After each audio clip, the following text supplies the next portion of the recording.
pace. All calm, always. Dark blue, low light, no talk, just vibe.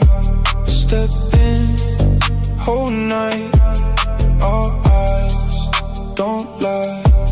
Came in quiet, no scene made, no flashes, clean shade. Everything move when I say, no rush, let it play. Cold air, slow res, no stress, no tears, all smooth, no mess, just steps, wait, let it ride like that, slow, bring it right back.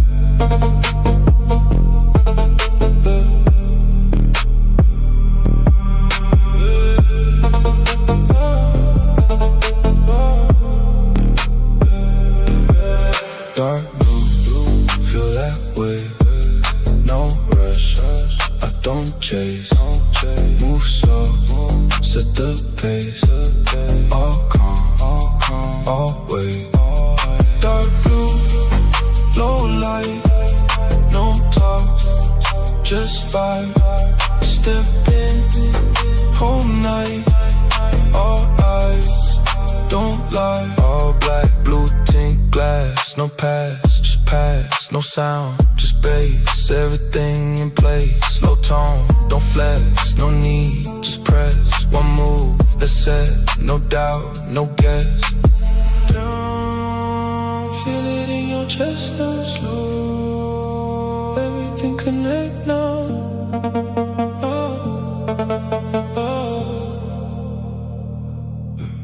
Dark blue, feel that way, no rush, I don't chase, move slow, set the pace, all calm, always. Dark blue, low light, no talk, just vibe, step in, whole night, all eyes, don't lie, yeah. Stay cool.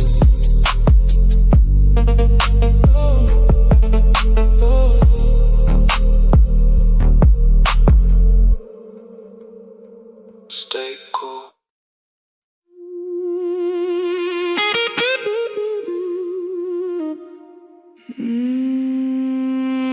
Midnight calling. You feel it too.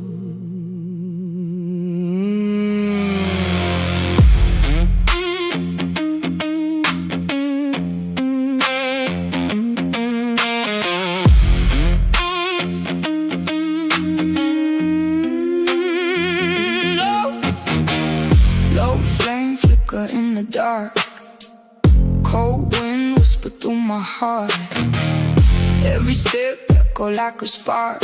Something tearing me apart. I hear your name in the night, but it don't sound right. Like a ghost in the light, pulling me in. Don't run, don't run. Don't hide too late. Feel it close, can't escape. Heartbeat racing, feel that break. It's inside. Wide awake. Don't run, don't fight, don't speak. Every breath getting weak. Too deep, too far, no sleep. It's inside, underneath. Slow walk, I don't chase, just follow. Same road, same pain, same hollow. Guitar cry with a tone so cold, like a story already told. Feel that weight in the air right now. Every move got a shadow now. Turn around, but there's no way out. It's locked in. Wait, it's right behind you. Don't run, don't hide too late. Feel it close, can't escape. Heartbeat racing, feel that break. It's inside. Wide awake. Don't run, don't fight, don't speak. Every breath getting weak. Too deep, too far, no sleep. It's inside, underneath.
It's inside, underneath.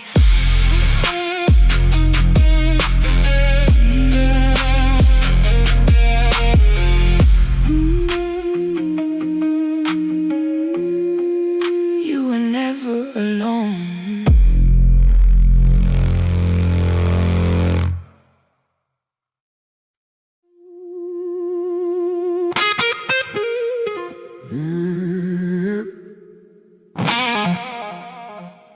Slow burn.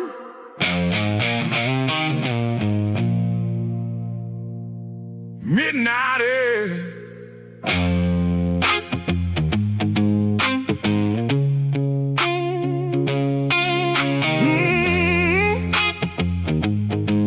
Slow burn. Midnight air.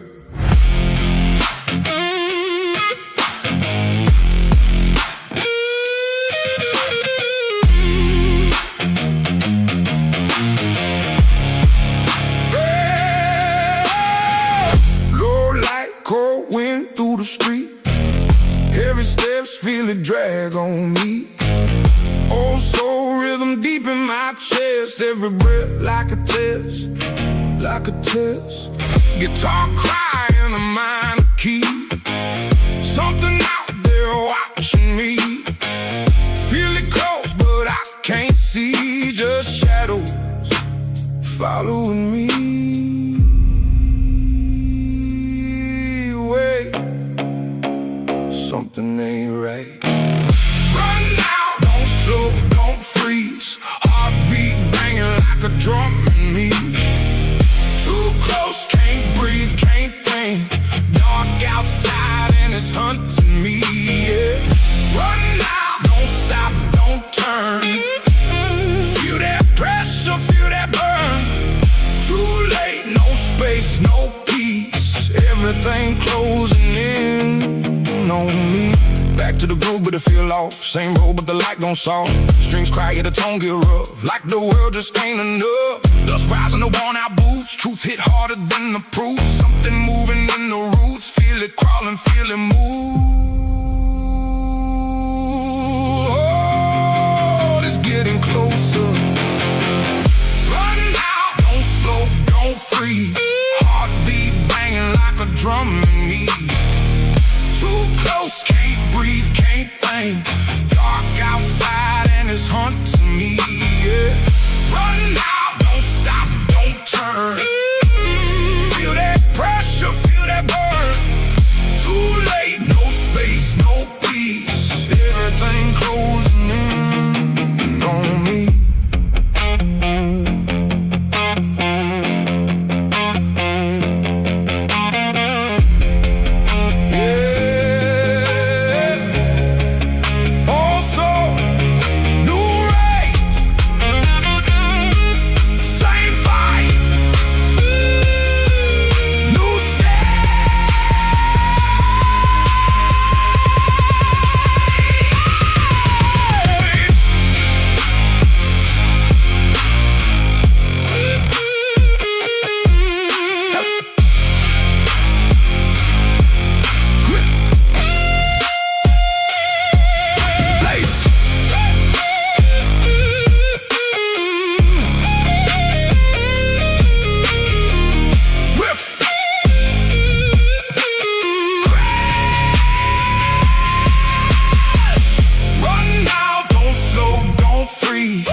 Everything closing in on me.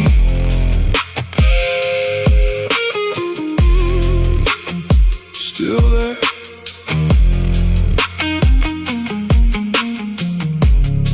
Still there.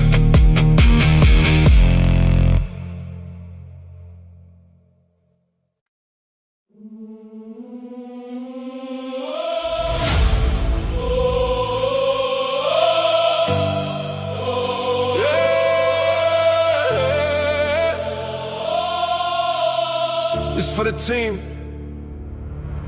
From zero, cold nights, no light, just a vision, one mic. No name, no hype, just fight. Built it brick by brick. Alright. Every doubt turned to fuel. Every loss made me move, but it wasn't just me in the room. Every step I was walking with you. Hold up. Hands up if you've been here. All this time, yeah, we still here.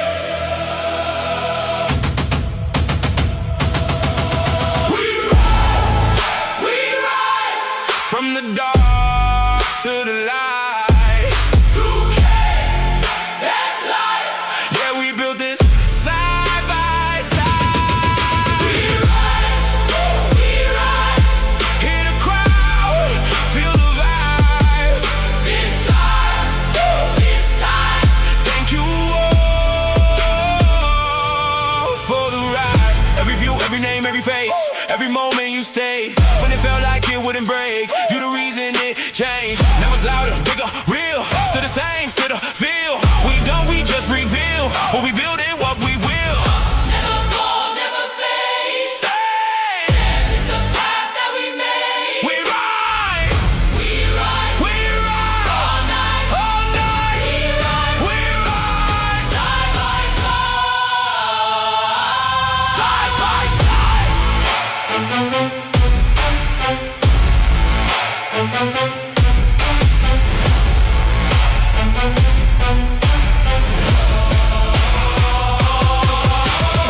We rise, From the dark to the light.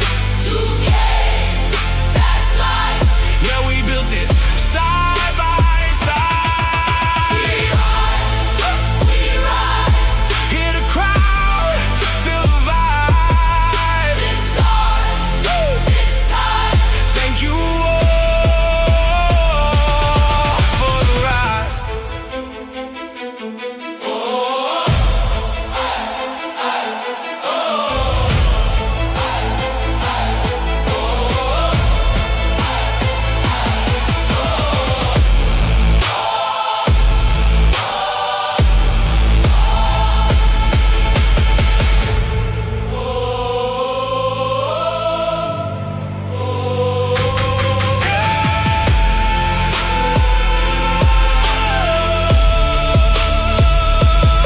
It's just the start.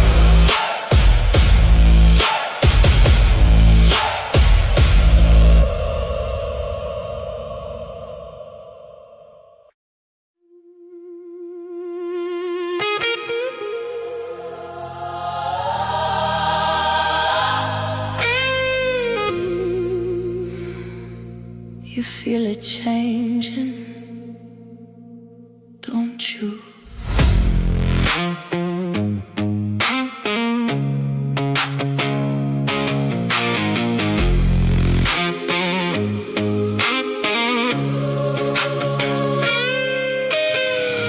Blue light bleeding through the haze, slow shift in the way you place. Every step rearrange the space, like the world don't feel the same. Something turning in the air, pulling deeper, pulling there. Every breath got weight to bear, Like a voice without a prayer, I hear it. call me in. No warning. It begins. Let go. Stand close, Don't fight. just know. Step in, Feel that change. no fear, No name, new ground. no frame, We rise, we claim, no past, no change. no loss, Just gain. too far to stay the same. We break. We change. Low tone in the way I move. No rush, just something new. Every line I step into feels like I was always due. Guitar cry, but it don't feel pain. Just a shift in a different lane. What was lost don't feel the same. What I am can't explain. I see it in your eyes. That moment when it rises. Don't fade. Breathe this way. Step in. Feel that change. No fear. No name. New ground. No frame. We rise, we claim. No past. No change. No loss. Just gain. Too far to stay the same. We break. We change.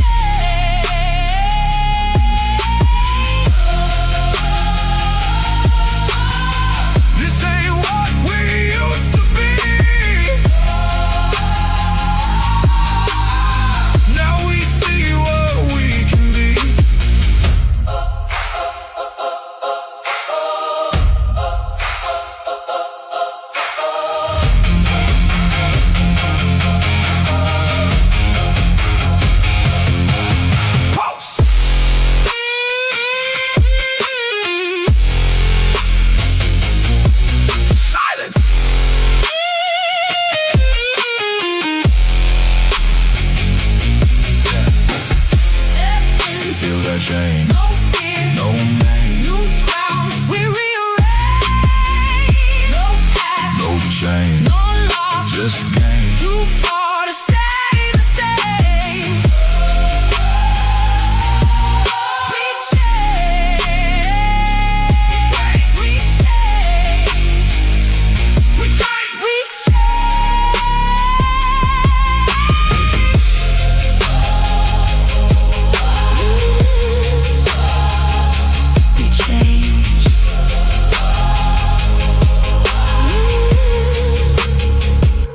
We changed.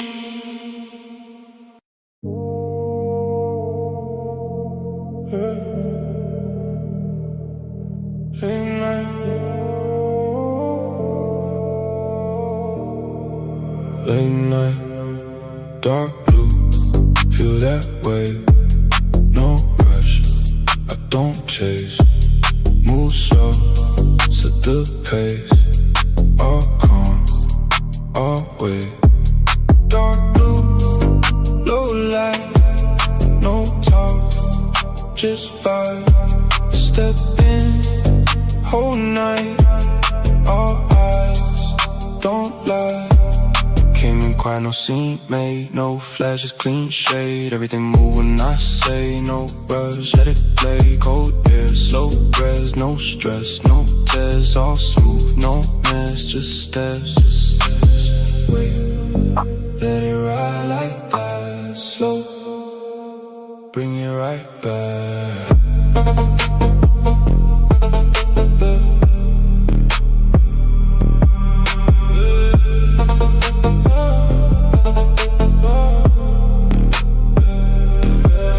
Dark blue, feel that way, no rush, I don't chase. Move slow, set the pace. All calm, always. Dark blue, low light, no talk, just vibe. Step in, whole night, all eyes, don't lie. All black, blue tint glass, no pass, just pass. No sound, just bass. Everything in place, low tone, don't flex. No need, just press. One move, that's it. No doubt, no guess. Feel it in your chest, slow. Everything connect now.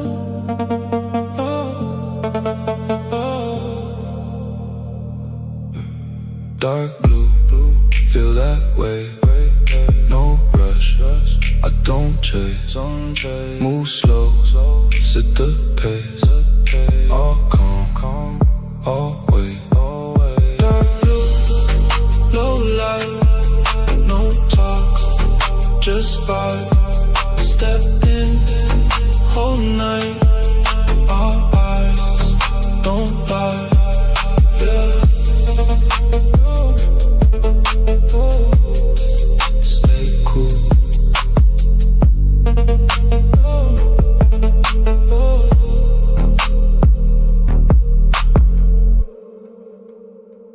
stay cool.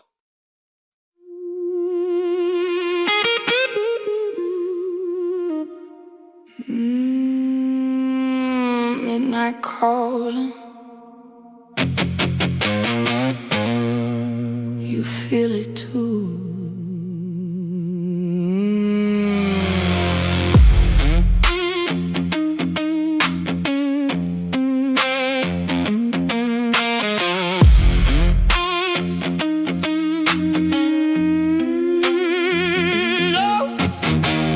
Low flame flicker in the dark.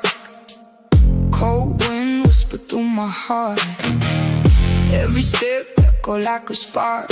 Something tearing me apart. I hear your name in the night, but it don't sound right. Like a ghost in the light, pulling me in.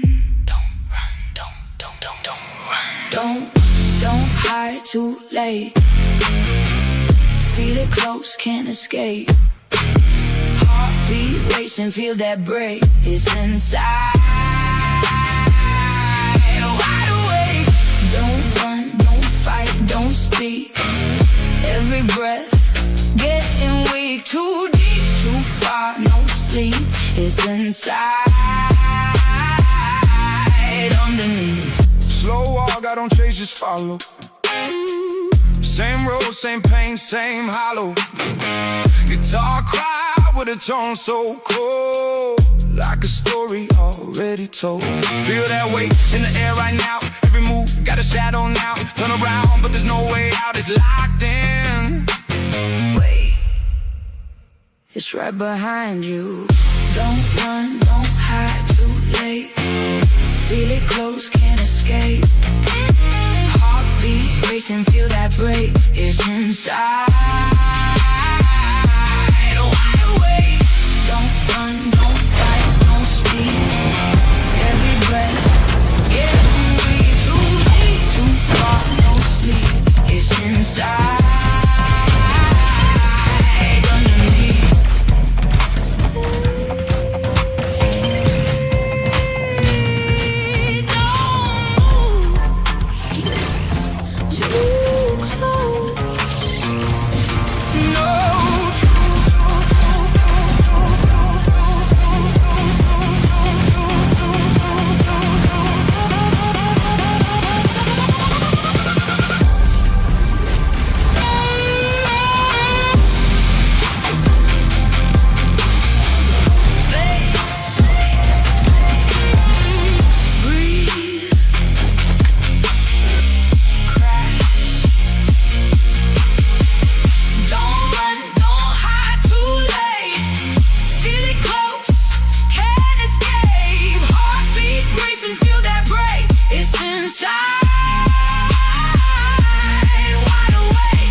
Slow burn.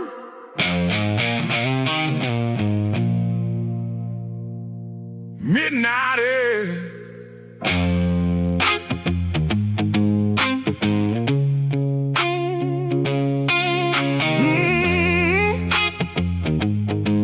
Slow burn. Midnight air. Good evening, ladies and gentlemen. Welcome back to Waylander Gaming. It is AFL Season 2, Week 3. We've got the next round of lineups here for you, up and ready. First match of the evening, and the icebreaker, shall we call it, is Metagaskar and B4U. Right, I've got high expectations for B4U tonight because holy smackaroos, their previous match that was on stream, they were cooked. Well, they were doing the cooking. They burnt down the entire kitchen. But the question is, will they be able to do that to Metagaskar? So, ladies and gentlemen, I'm going to be running the first hour of the stream solo. So keep me busy in the chat so that I can interact with you. But without further ado, let's jump into the drafting phase. So good luck and have fun to both teams. And as per the last time when I soloed, you're going to have some music in the drafting phase. And yeah, whilst I run everything on my end. So in any case, without further ado, please hit that like, share, and subscribe button.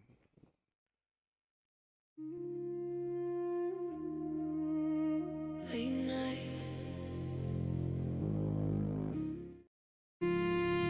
Stay close. Whole room when the bass drop. Heart race but the face calm. One touch and the time stop. We gone till the break dawn. No sleep when the wave hit. Too deep, can't escape it. One move and it all shift. Lose yourself in the moment. Step slow but the vibe loud. Low light when I walk out. No words, let the smoke crowd. Everything getting locked down. One stare, change the whole mood. No rush, let it flow through. Too gone when the low hit. Feel that in your bones too. Don't run, feel it getting closer. Hold on, let it pull you over.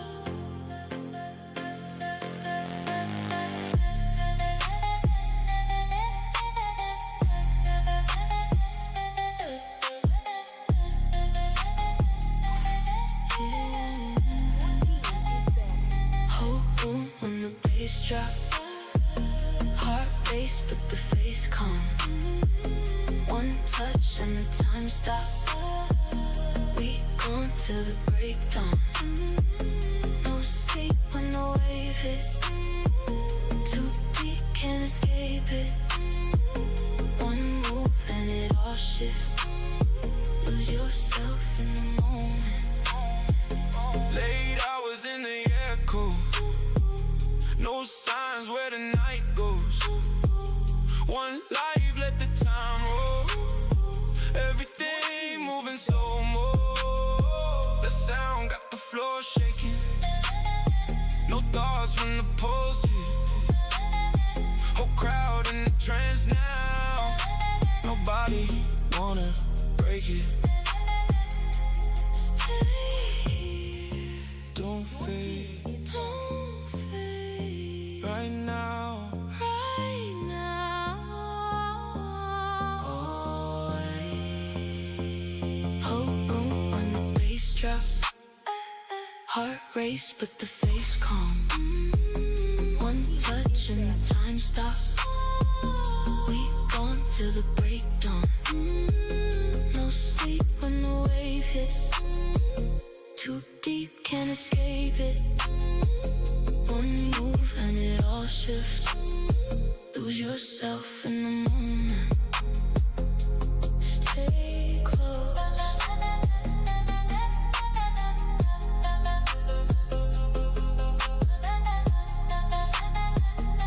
Stay close.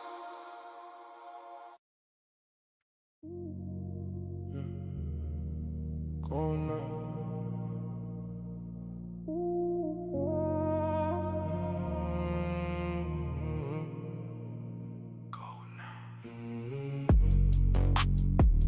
Blue lights, low glow. Move slow, don't show. No talk, just flow. Stay cool. အရန်သူဤသွေးသည်ငါလှမ်းမှာစီးစင်းစေ Blue lights, low glow.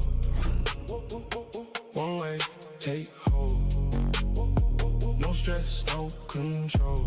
You are facing a cluster. Step in, whole room shift tone. No sound, but the bass getting on. No rush, I'm moving my own. Everything locked in that zone. Low eyes, don't say much. One move, say way too much. Too smooth, don't rush. Let it hit, that's enough. Wait. feel that pressure rise. Slow, now you see that side. See value in me? You should.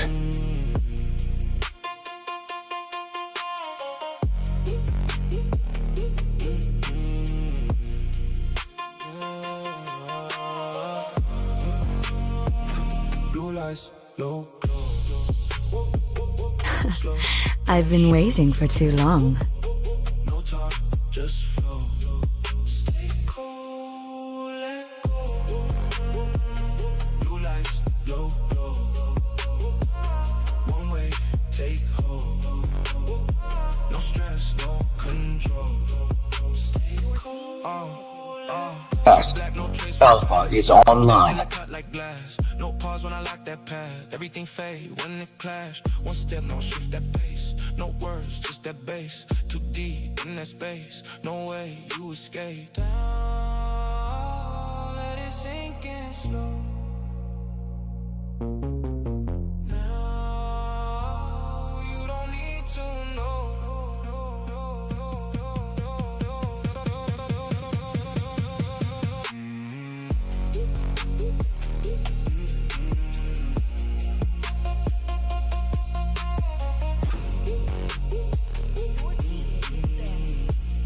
My kiss grants you immortality or death. Blue lights, low, low. Move slow, don't show. No talk, just flow. Stay cool, let go. Blue lights, low, low. One way, take hold. No stress, no control. Stay cool, let go. Yeah. Stay cool.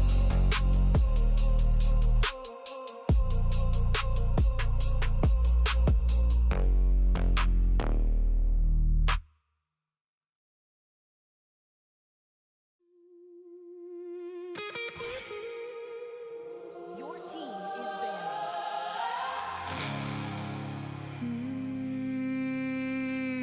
Something's waking.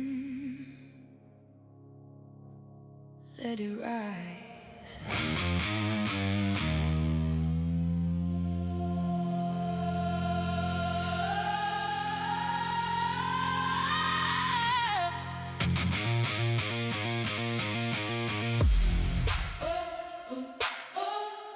Something's waking. Let it rise. Soft glow breaking through the blue. New light cutting into view. Every breath feels something new. Like I'm shedding what I knew. Skin shift, feel it underneath. Oh, weight falling off of me. Every step set me free from the past I used to be. I feel it taking hold. No turning from what's grown. Rise up, don't stop. Stand up, stand up. Woo! Break out, feel that change. Stand tall, no shame.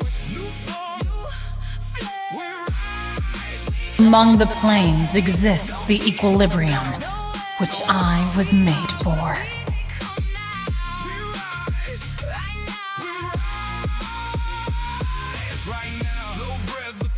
Run fast, no chains, I don't feel the past.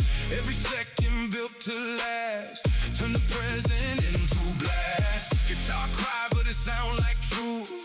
Every note got something new. What I was don't match the view. What I am, breaking through. I see it in your soul. True love is like blood. There's no time to chit-chat.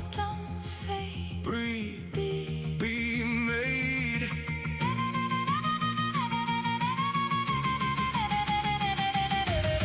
Break out, feel that change. Stand tall, no shame.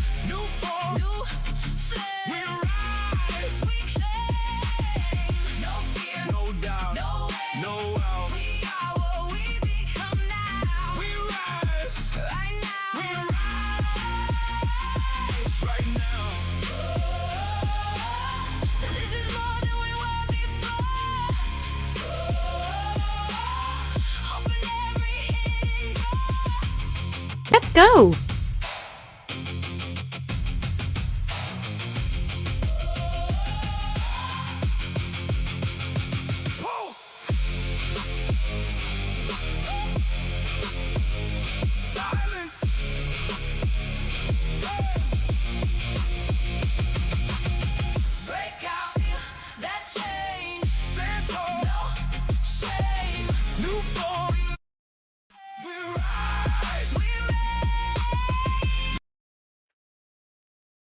Alright, ladies and gentlemen, that is the first match's draft.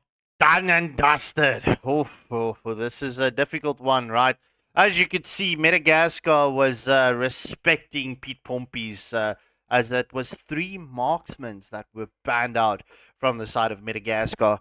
So that just means like Metagaskar did their homework onto B4U or B4U, right?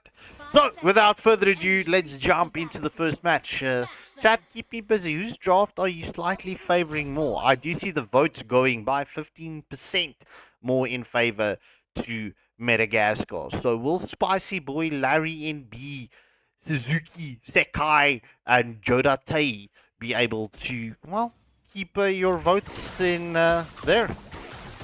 Yeah, Cypher, Wave and Echo, as we do see the engagement onto Spicy Boy so early on. Glue is roam for B4U, right? So, I mean, I played actually a few games with Glue today on the roam role, and that was fun. In any case, the Echo taking a lot of damage from the Mincetar, but we know Alice will be able to escape some of the clutches coming in from Mincetar. It's not going to be easy matchup for the Alice, especially if Mincetar is going to start getting his items up. So let's see how it plays. I mean, it's just past the first minute mark, right? B4U in the previous match had a lot of aggression onto Silts. Yeah, it was onto Silts. Not allowing them a lot of space. I do see that the Homeless Overlord is not here tonight. So he's probably in the chat rooting his team up. Homeless Overlord, aka Rika, as we do see B4U trying to get that jungle invade onto the bug, but not being able to do so, as the Spear of Alpha was committed from the Alpha. Sekai is in a lot of danger here. Pete Pompey gets that heavy crossbow, but the first blood does go in favor of Fredrin, and B4U picking up the first body count.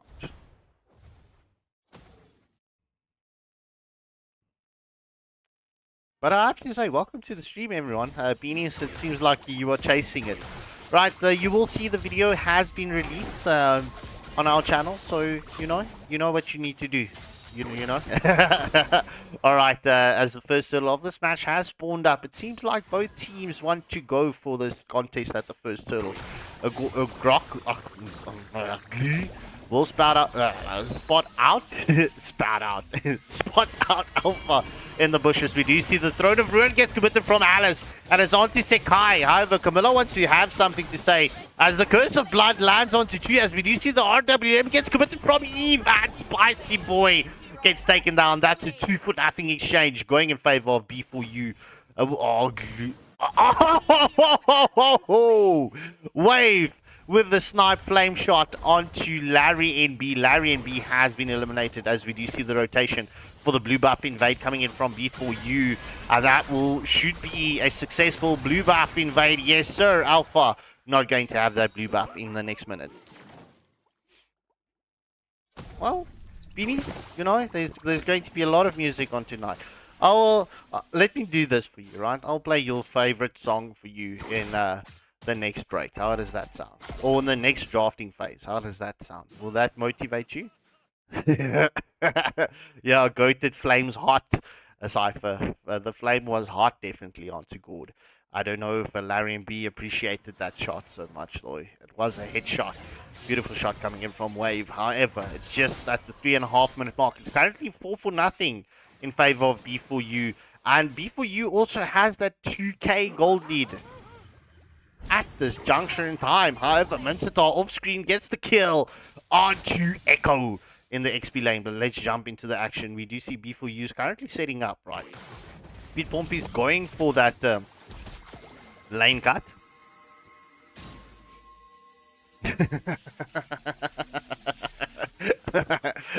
The question is, right, Now I've got a question for you, Cypher, right? Obviously you're saying that was autocorrect, right? So what did you type out? Was it like a hot flames food or flame grilled food? You know, that okay, let's not jump into that endeavor. In any case, Glue just keeping the pressure here onto the bot lane, not allowing anyone to come in at this moment, as we do see the second turtle of this match has spawned up. Glue is going to look for that grab potentially, as he does get the engagement, and the grab has been given. The Curse of Blood lands onto Frederick with the Praise's Wrath, as Eve secures the kill onto Alpha. That is currently a 1-for-0 exchange, but the grab is onto Camilla as the King's Calling gets committed from Minster, as Gord secures the kill onto Glue. That's a 2-for-1 exchange, and B4U should have the advantage at the second turtle. Red team has slain the turtle.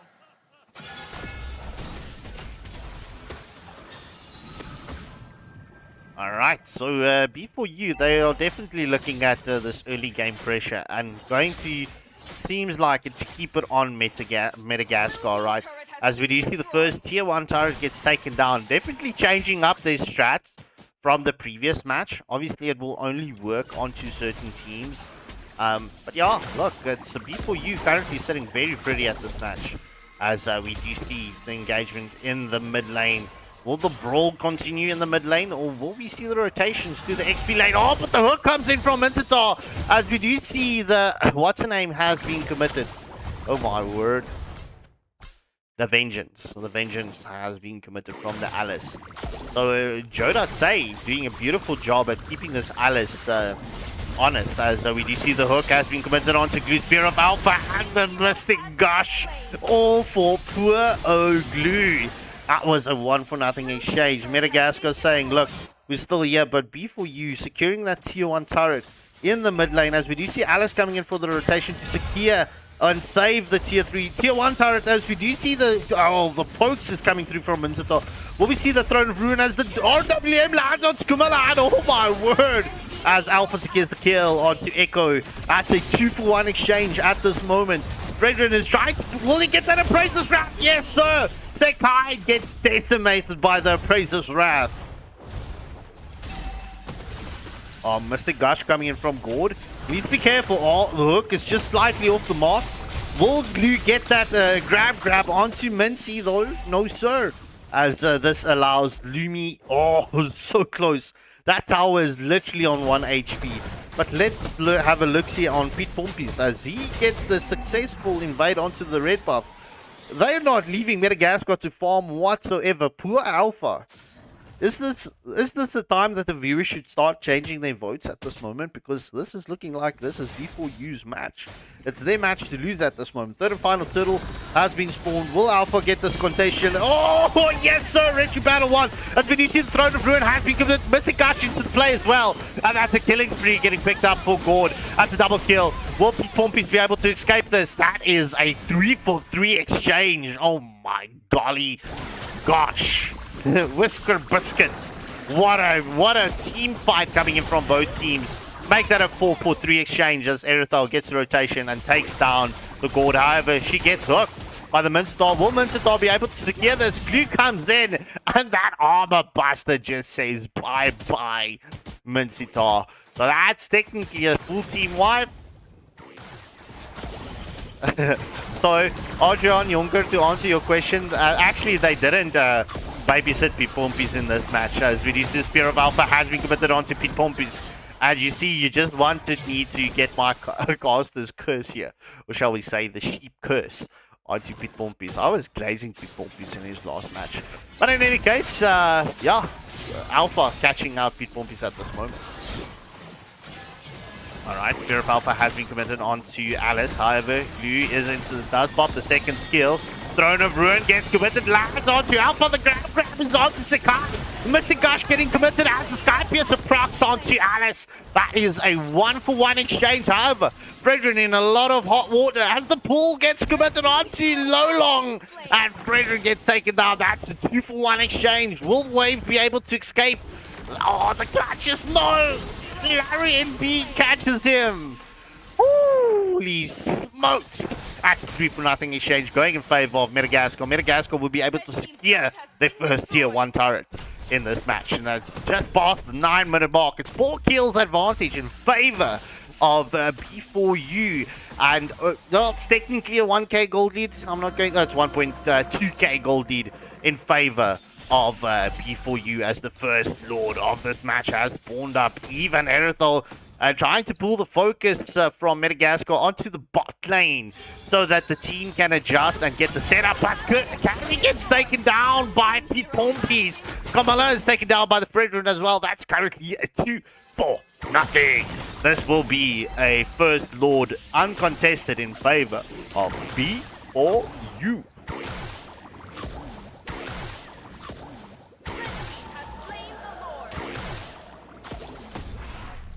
Good thing I was waiting for that next first skill glue, but I'm allowing Eve to pick up the blue buff, right? Well, this is a very entertaining match. I mean, look, I mentioned it before we went into the match, right? B4U, they've got a lot of hot flames on them right now. So, yeah, Madagascar's not an easy feat, but how B4U is playing right now, this is looking very dire for Metagaskar. But, I mean, it ain't over till the cookie crumbles, ladies and gentlemen. And speaking of cookie crumbles, please hit that like, share, and subscribe button as we do see that's the second tier 2 turret getting taken down in favor of B4U. Mama Lord is going to come storming down in the bot lane. The Holy Shield has been popped on the top of tier 3 turret. And oh boy, Ruski taking some damage, but let's see how this match is going to continue playing out. That's all 3 tier 2 turrets, and that should be another Holy Shield. As we do see Mincetar's trying to keep the engagement. Will the Throne of Ruin get the throne by the Alice? The next play, as the Holy Shield has been popped. The grab is onto Mincetar, and Jonate getting sent back to the Fountain of Youth. The Petrify coming on to Erithal. Erithal will be able to escape as we do see the Mr. Gush coming in. The RWM gets committed from Eve, and oh boy, Ruski! That is just one body for the count.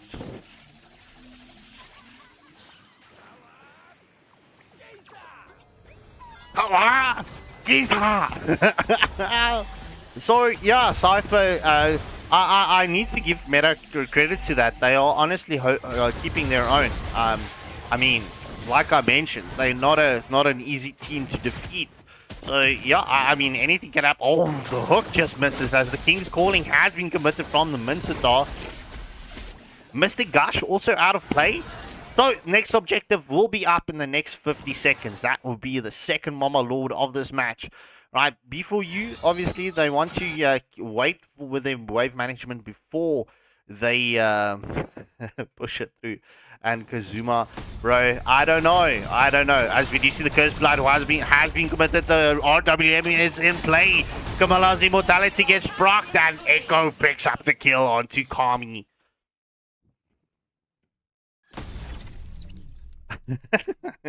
yeah. You know it ain't a Waylander Gaming stream if there's no Christopherson moment from the sheep with the no bleep. So, next Lord is up in the next 5 seconds. B4U sitting real pretty at this moment. The 4.7k gold lead. We are going to reach that moment of time where gold is not going to matter anymore. We're like 2 minutes away from that. Second Lord does go in favor of B4U. Mincetar just pushing the bottom lane's tier 1 turret. And this should be Gucci. As well, next minion waves has spawned, and Mama Lord says, let's have another crack at the bot lane tier 3 turret.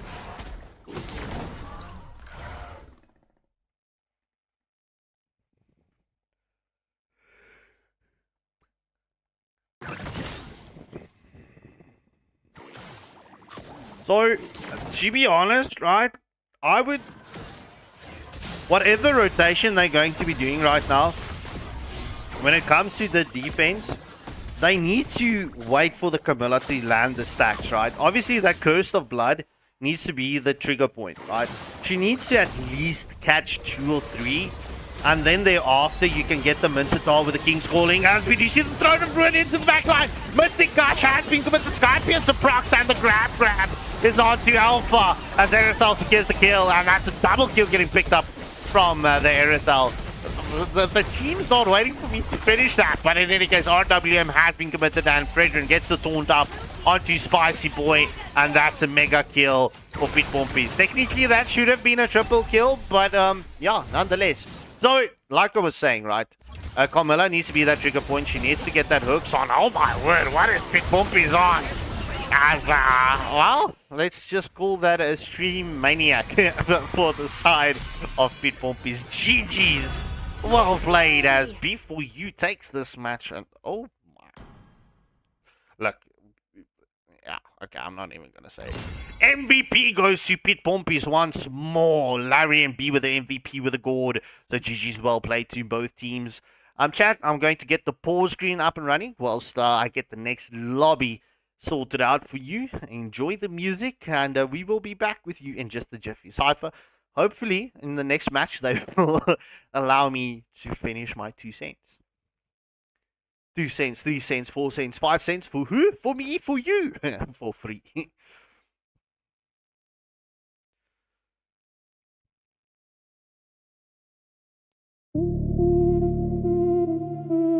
Yeah. Midnight.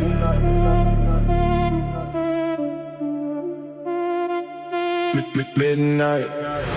Bass low, feel it press. Whole room under stress. No like the silhouette. Say less, say less. Bass low, feel it press. Heartbeat on my chest. Step in, no contest. Say less, say less.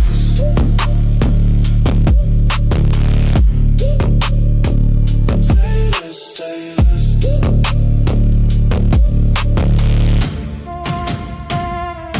Came in quiet, shift the tone. Heavy air when I move alone. No hype needed, set in stone. Everything here get overthrown. Slow pace, but the weight immense. Every move got consequence. No luck, just discipline. Built this from within. Let it breathe, let it build. Silence right before the kill. No rush, time stands still. Then it drop, drop, drop, drop, drop, drop. Feel that. Bass low, feel it press. Whole room under stress. No light, just silhouette. Say less, say less. Bass low, feel it press. Heartbeat on my chest. Step in, no contest. Say less, say less.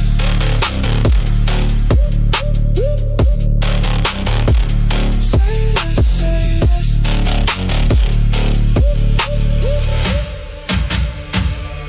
All black when I move through. No sound but the bass through. Everything that I came to, turn real when I say so. No breaks when they lock in, no fear when I walk in. Too deep now, no swim, let the pressure pull you in. Down, feel it in your chest now. Slow, everything compressed now. Bass low, feel it press. Whole room under stress. No light, just silhouette. Say less, say less. Bass low, feel it press. Heartbeat on my chest. Step in, no contest. Say less, say less. Stay there.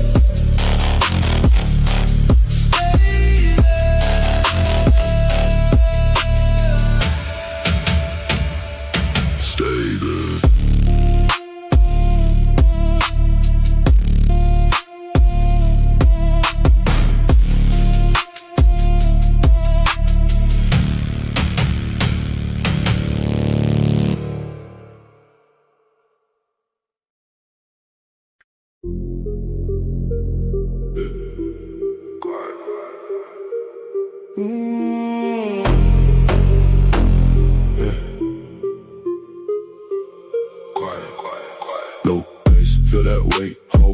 Shift that state, no talk, just that pace. Move slow, dominate, low bass. Feel that press, heartbeat, no rest. Step in, no test, I don't miss, say less.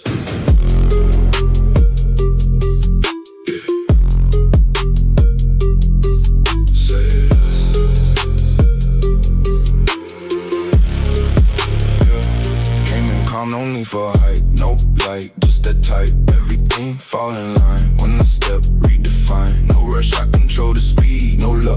what I need. Every move precise indeed. Plan once, then I lead. Oh, let it build inside. Wait, right before the rise.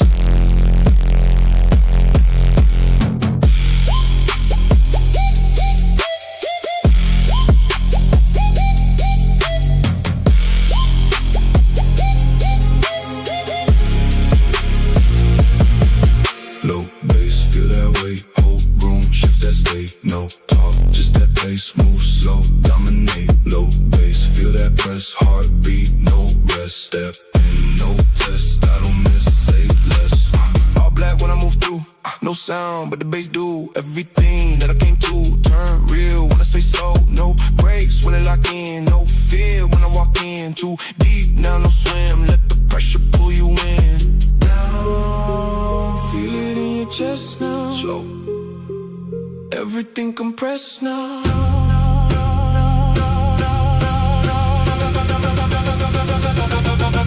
Low bass, feel that way. Hold room, shift that state. No talk, just that pace. Move slow, dominate. Low bass, feel that press. Heartbeat, no rest. Step in, no test. I don't miss. All right, ladies and gentlemen, we are back. Up next, as you can see, it's Evokers versus Boah, Woah, or Boah, Woah. All right, without further ado, ladies and gentlemen, let's jump into the drafting phase. Beanies, I didn't see you saying yes, yes, please. I want my song. What? All right, Pooparooski. Before I forget, before I put that on stream, right? Let me just quickly get this sorted out. My bad. Report the sheep, man. Report the sheep. Not being setting up everything. Any case, just give me a second. Alright, that should be done. Yes, sir. Alright, so without further ado, let's jump into the drafting phase. Good luck and have fun to both teams as we are going to jump into the second match. Well, once everyone is ready.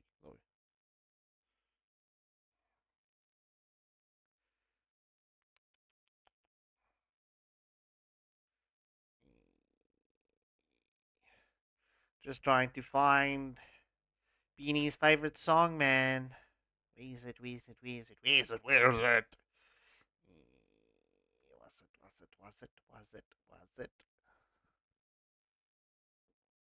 Ah, there we go. In any case, without further ado, let's jump in to the drafting phase.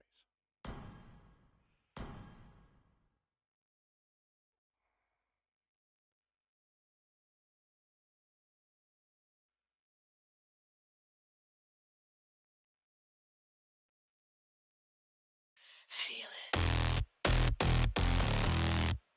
in your chest. Obey. Cold sweat on your neck, every breath I collect. You don't run, you don't speak when I say you're weak. Red lights in the smoke, every word is a joke. You don't want me, you crave. I'm the drug you can't save. Say my name in the dark. Feel your pulse when I start. Every thought that you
crowned by heaven's mandate, my legacy shall endure.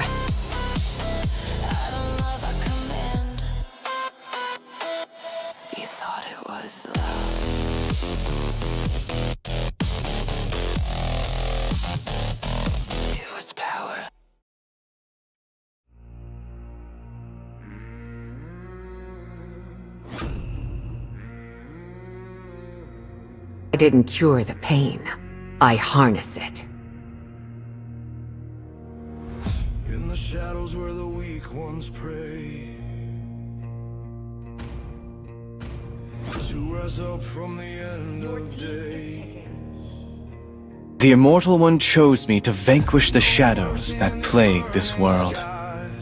Only legends learn how God survive. We don't kneel, we don't break. We carve our names in the hands of fate.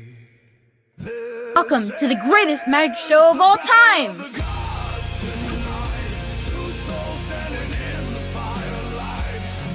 Welcome to my castle, my friend.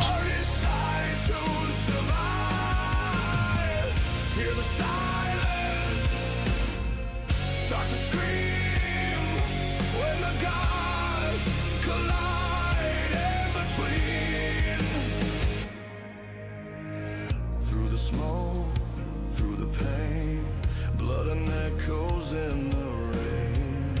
Every shot is a heartbeat lost. Every crown is a brutal cost. We don't fall, we don't fade. We rise from the wars we've made. This is the battle. Sand rises when I give the word.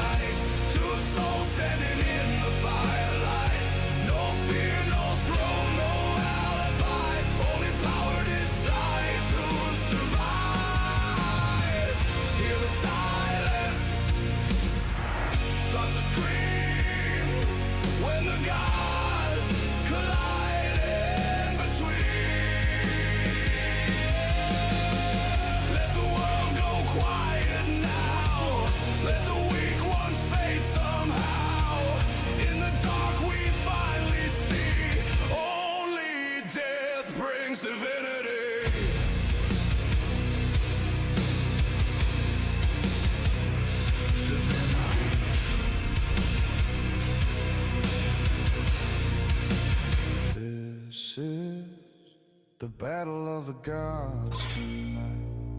Heaven burns in the muzzle light.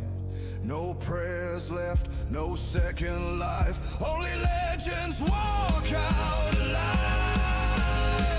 When the silence breaks the sky, the gods don't run, they rise. No kings, no crowns, only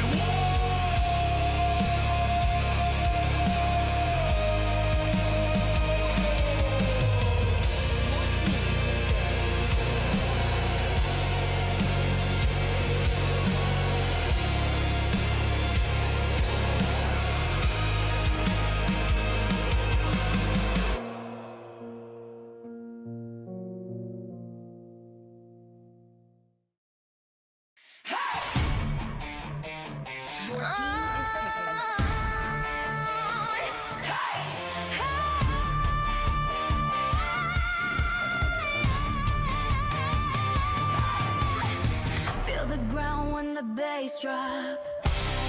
Every eye on the stage now. No escape from the spotlight. We were built for this round. Hear my name in the echo, every breath like a drum. We don't wait for tomorrow, we decide who becomes. Hands up, feel the pressure. This is more than a game.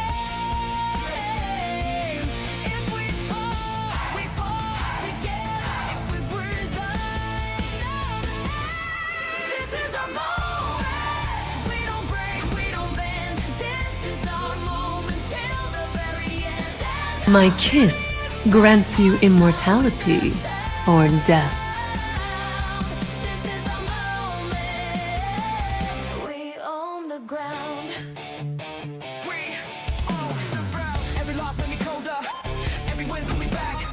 Uranus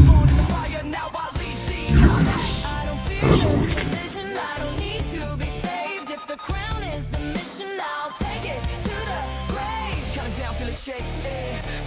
I am vengeance incarnate.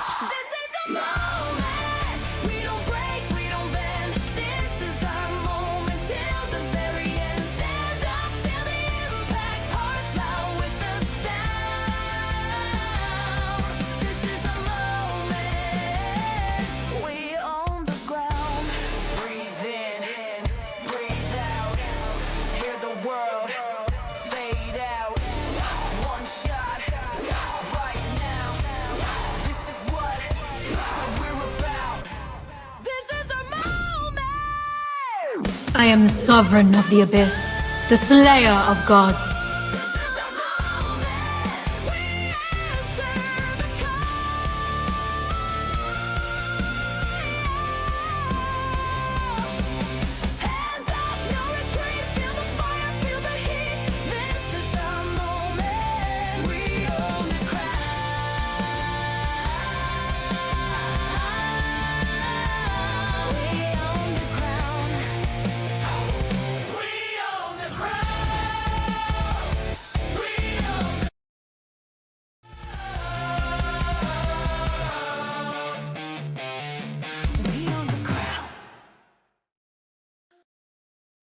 All right, ladies and gentlemen, that is the second match's draw done and dusted for you right there. It is Evokers up against Boah. So very curious to see how this match is going to play out. Both teams are very strong, right? I mean, there's a lot of familiar names and faces here, like Super Light, Blank, Kubo, Super Mab, Gambit, and then obviously you've got Eisen. I don't see Tokolosh tonight for the side of the Evokers. However, Super Light taking a lot of damage here from the Uranus so early on. Super Light with the Alice is going to go for the lane cut as, well, Uranus needs to realize that, okay, it is time to go and clear my minion wave. Oh my word, there's the Scarpy spawn out of nowhere. Yeah, bro, I'm full of surprises tonight, you know. So I'm soloing for the first hour. Oh, Grok is the first blood as Supermap gets the first kill. That's unfortunate that it was Grok the first one to fall. No, I was not lagging, lol. Because I'm soloing, you know, the API does take a lot of my attention. So I'd rather just pop up music and let you guys enjoy and get hyped up for the match, so that I can, you know, have a breather for a moment. They brought him back. Lol. Crazy. Crazy. You viewers, you always crack me up. I love it, and I love you. Alright, so it's going towards the 2-minute mark. The first turtle of this match is going to spawn up in the next 15 seconds, right? As, well, we do see Woah coming for the top lane rotation, trying to get the pressure onto Evokers, onto Moskov, to be honest. But, yeah, just, well, opting out of it. Obviously, they want the Obsidia to come online earlier so that she can, well, rotate. I wanted to say rotate, not rotate. But in any case, yeah, we do see the fight is going to start at the first turtle of the match as Alice Super Light does start the first turtle of the match between Woah versus Evokers.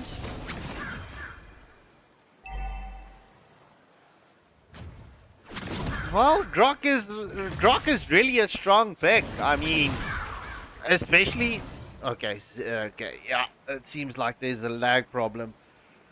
Back to pause meta. Right, so what I wanted to say, the combination between Grok and Zetian is a really good combination at this moment. It's a nice combo for your draft. But, I mean, look, Evokers, they've got the stronger draft in comparison when you're looking at sustainability and set potential, right? Uranus, obviously, he's well known for poking and scouting out. Grok is going to be the trigger man. The Fury of the Phoenix needs to follow up onto that tectonic charge, and then Harley needs to follow through with a deadly magic. However, Obsidia did decide to go for the rotation onto the mid lane, but opting against it. As we do see the Spear of Destruction comes in from Moskov. Will Moskov complete the second phase of the Spear of Destruction as the first turtle of the match does go in favor of Boah, Woah.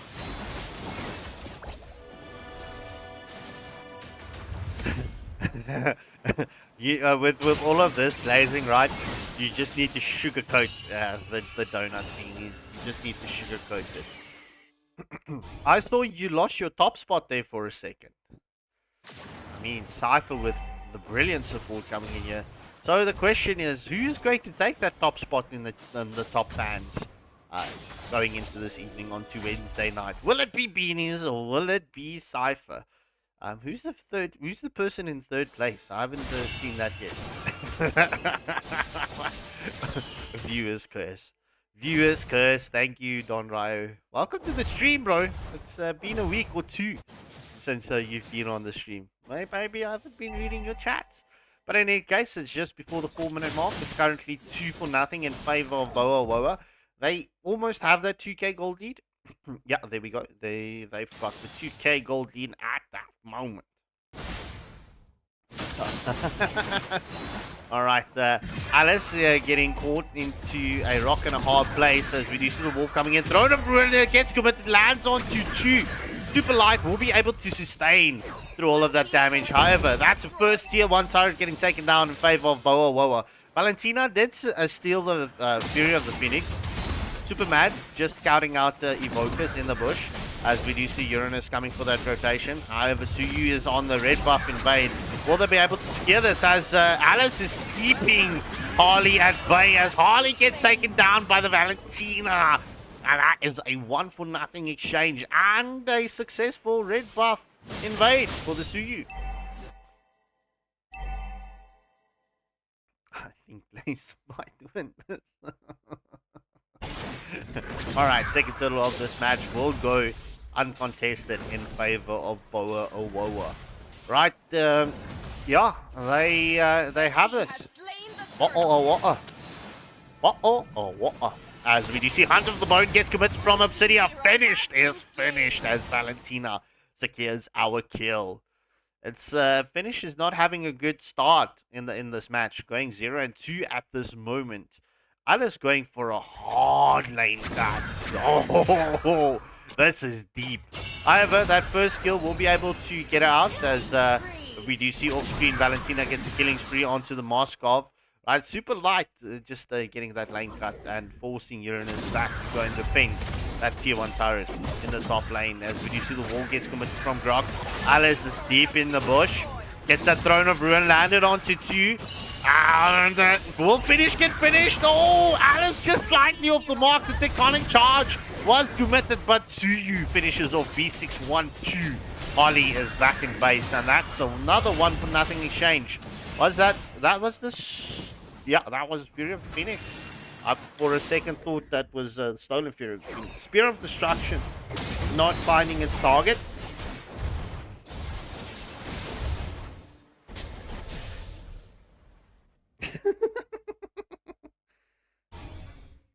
Not fair, it's like the computer is playing. What do you mean? Like, what are you on about? I don't know what you're talking about here right now in the chat, and this should be third and final tier 1 turret in favor of Bottle or Water. Right? It's just before the 7-minute mark. It's 6-0 and it's a 6.7k gold lead going in favor of Bottle or Water. But it seems like there's the theme for tonight is to get that pressure, keep that pressure, and well, just steamroll to the end. Is it too syrupy? Is it too syrupy, Don Ryo? Alright, Super Map trying to get, well, not trying to, Super Map does get the scout up. Obsidia is doing a ton of damage. Stolen! Tectonic Charge gets committed by Kubo. However, Fury of the Phoenix gets committed as into the play. Gambit takes a lot of damage from that deadly magic. Will Golani get caught out here by Kubo. Valentina so predominantly aggressive, nearly catching Golani there. but Kolani surviving that situation. Am I saying it correct? Is it Kolani? Kolani. The tip of the tongue, the tip of the lips. Oh, Holly not being able to scare that blue buff. Pursue you just a little bit quicker on the retribution battle.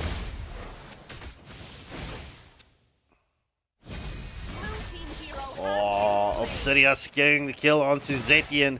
Just rotating to the bot lane right now. Will we see another kill getting picked up by the side of Gambit right now? That's a stolen tectonic charge. Once more it lands onto Grok, and Grok gets shredded by the first kill of Obsidia. Right, I just want to see how many stacks does Obsidia have right now? How many bone shards? If let me rephrase. Oh, damn, okay. She's nearly on 25 bone shard stacks. I get it. Obsidia is going to hurt right now. It's going to be hard. It's really going to be hard to survive any 1v1 battles from the Obsidia.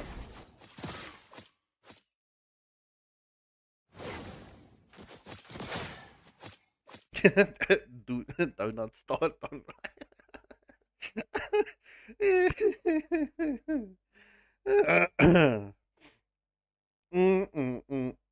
Alright, I'm not going to air any of that right now. So, chat, you can see what is going on there. Don Ryo is having a field day. Don Ryo is in a very good mood tonight, it seems like it. So, it's at the 9-minute mark. It's 9 kills advantage in favor of Woah. They're so close to that 10k gold lead. Only 500 gold behind from that 10k gold lead. So, it's a kill a minute and it's 1,000 gold a minute at this moment. As we do see the engagement is on to finish once more. Harley would be able to escape with his magic hand. Magic hand as the tectonic charge lands onto Khalid, but Khalid is able to escape. Punch of the bonus into the mix, and B612 nearly gets caught out. And that is the first kill going in favor of Evokers. We do see the deadly magic coming in from Harley. Suyu secures the third and final turtle. Oh no, first lord of the match in favor of Evokers. As we do see Super Light is wanting to continue this fight, just zoning away Evokers.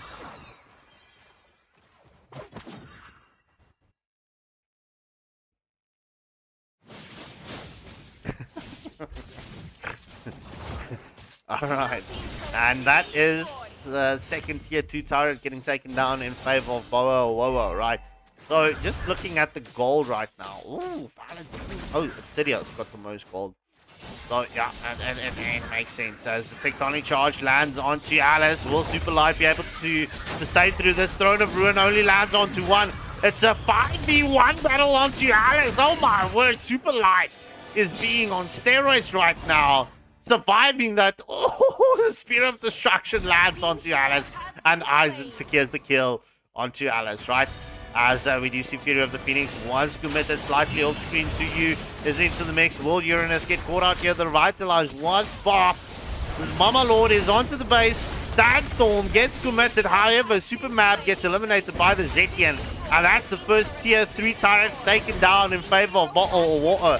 Obsidia gets shut down. And that is a Valentina shutdown as well. That's a 4-for-0 exchange going in favor of Evokers.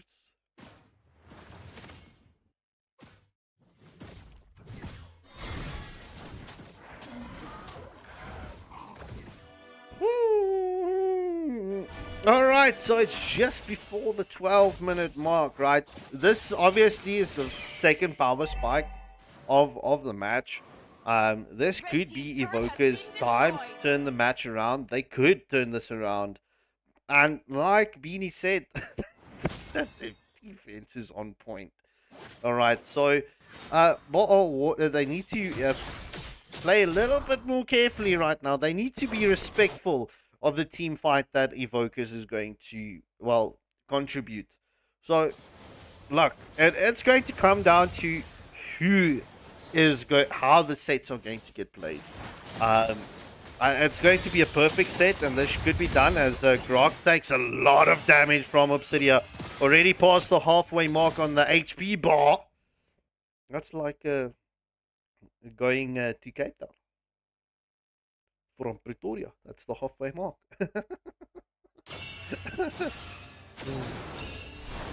Oh, the Fury of the Phoenix was stolen by the Valentina. Second Lord of the match will be up in the next 10 seconds. Uranus trying to get the engagement. That's the stolen Fury of the Phoenix getting committed by the Valentina. That is no set follow through. Look, if I have to say, if we're looking at all the ults that can be stolen, I have to say I'm loving the Fury of the Phoenix. The Sonic Charge has been on point with Kubo, right? The Fury of the Phoenix is the way to go right now. Alice trying to jump onto the back line. V612 getting scouted out, but there will be no engagement. What? Who's harassing him, Don Ryo? I'm not harassing him. Don't pull me into this nonsense.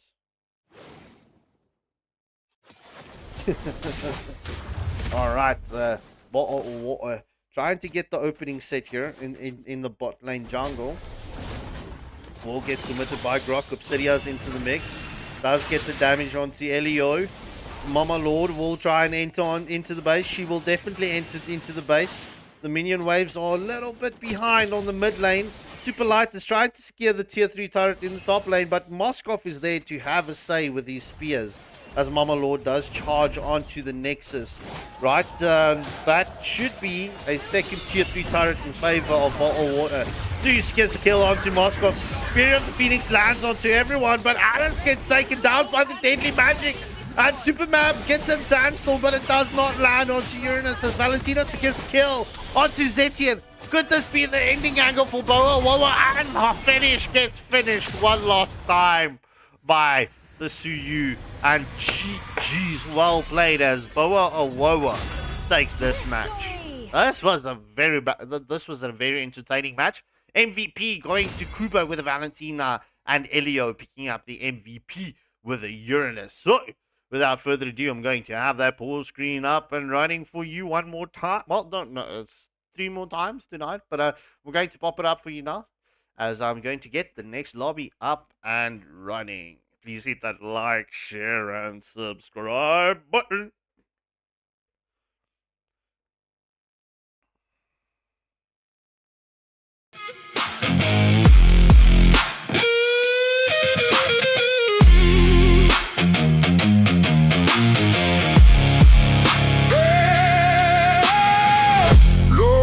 Cold wind through the street. Heavy steps feel it drag on me. Oh, soul rhythm deep in my chest. Every breath like a test, like a test.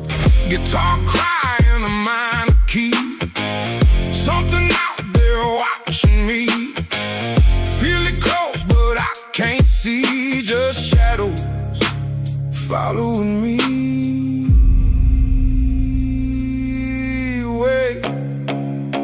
Something ain't right. Run now, don't slow, don't freeze. Heartbeat banging like a drum in me. Too close, can't breathe, can't think. Dark outside and it's hunting me, yeah. Run now, don't stop, don't turn. Feel that pressure, feel that burn. Too late, no space, no peace. Everything closing in on me. Back to the groove, but it feel lost. Same road, but the light gon' solve. Strings cry, yeah, the tone get rough. Like the world just ain't enough. Dust rising the worn out boots. Truth hit harder than the proof. Something moving in the roots. Feel it crawling, feel it move. Oh, it's getting closer. Run now, don't slow, don't freeze. Heartbeat banging like a drum in me. Too close, can't breathe, can't think. Dark outside and it's hunting me, yeah. Run now, don't stop, don't turn. Feel that pressure, feel that burn. Too late, no space, no peace. Everything closing in on me.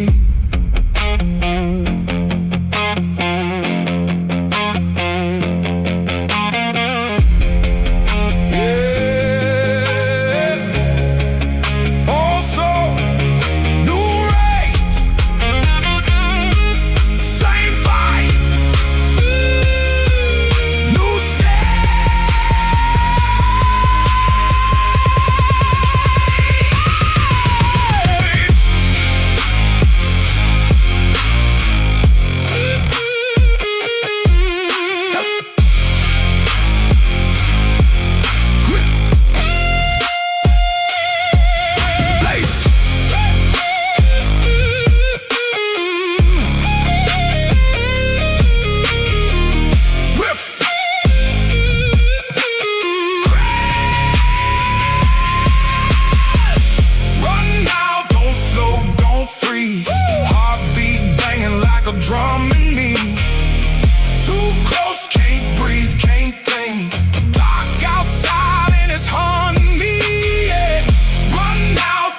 Alright, ladies and gentlemen, we are back. I see Cypher is bragging there. He's 2 for 2 tonight, so let's see if he can go 5 for 5 for the evening. In any case, up next we've got Warlords Reborn up against Purgatory Guild.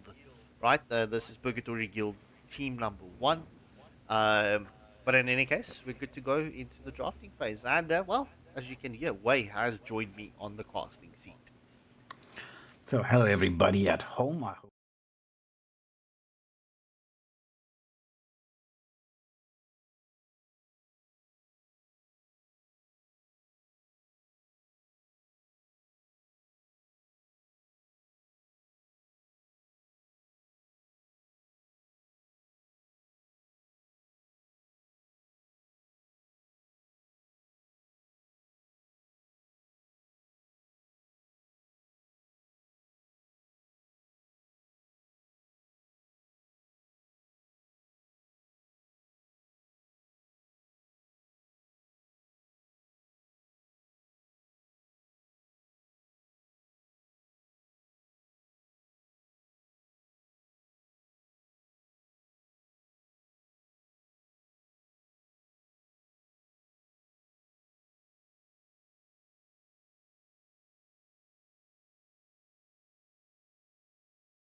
Chivalry is dead, and I will revive it.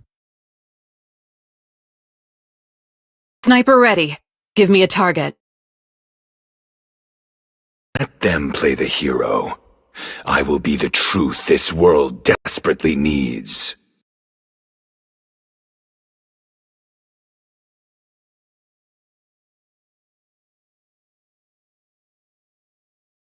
Now you lead the way to the next adventure.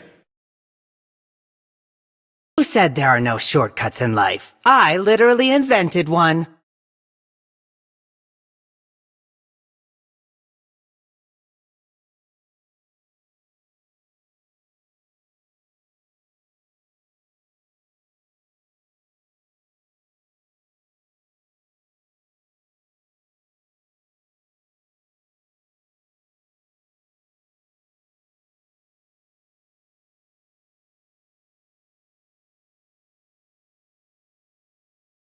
The ocean is not just our home. It is who we are.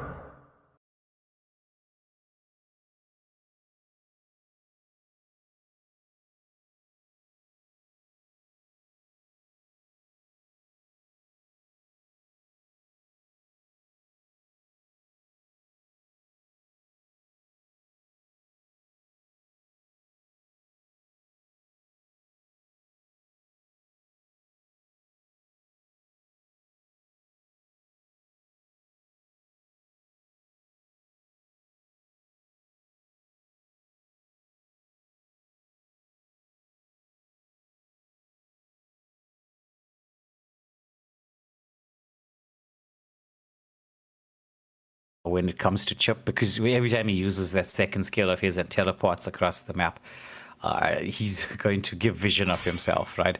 That was the update. It's going to be more the fact that everybody's going to be stacked one on top of the other. And Zetian, right, like, you don't even have to be there.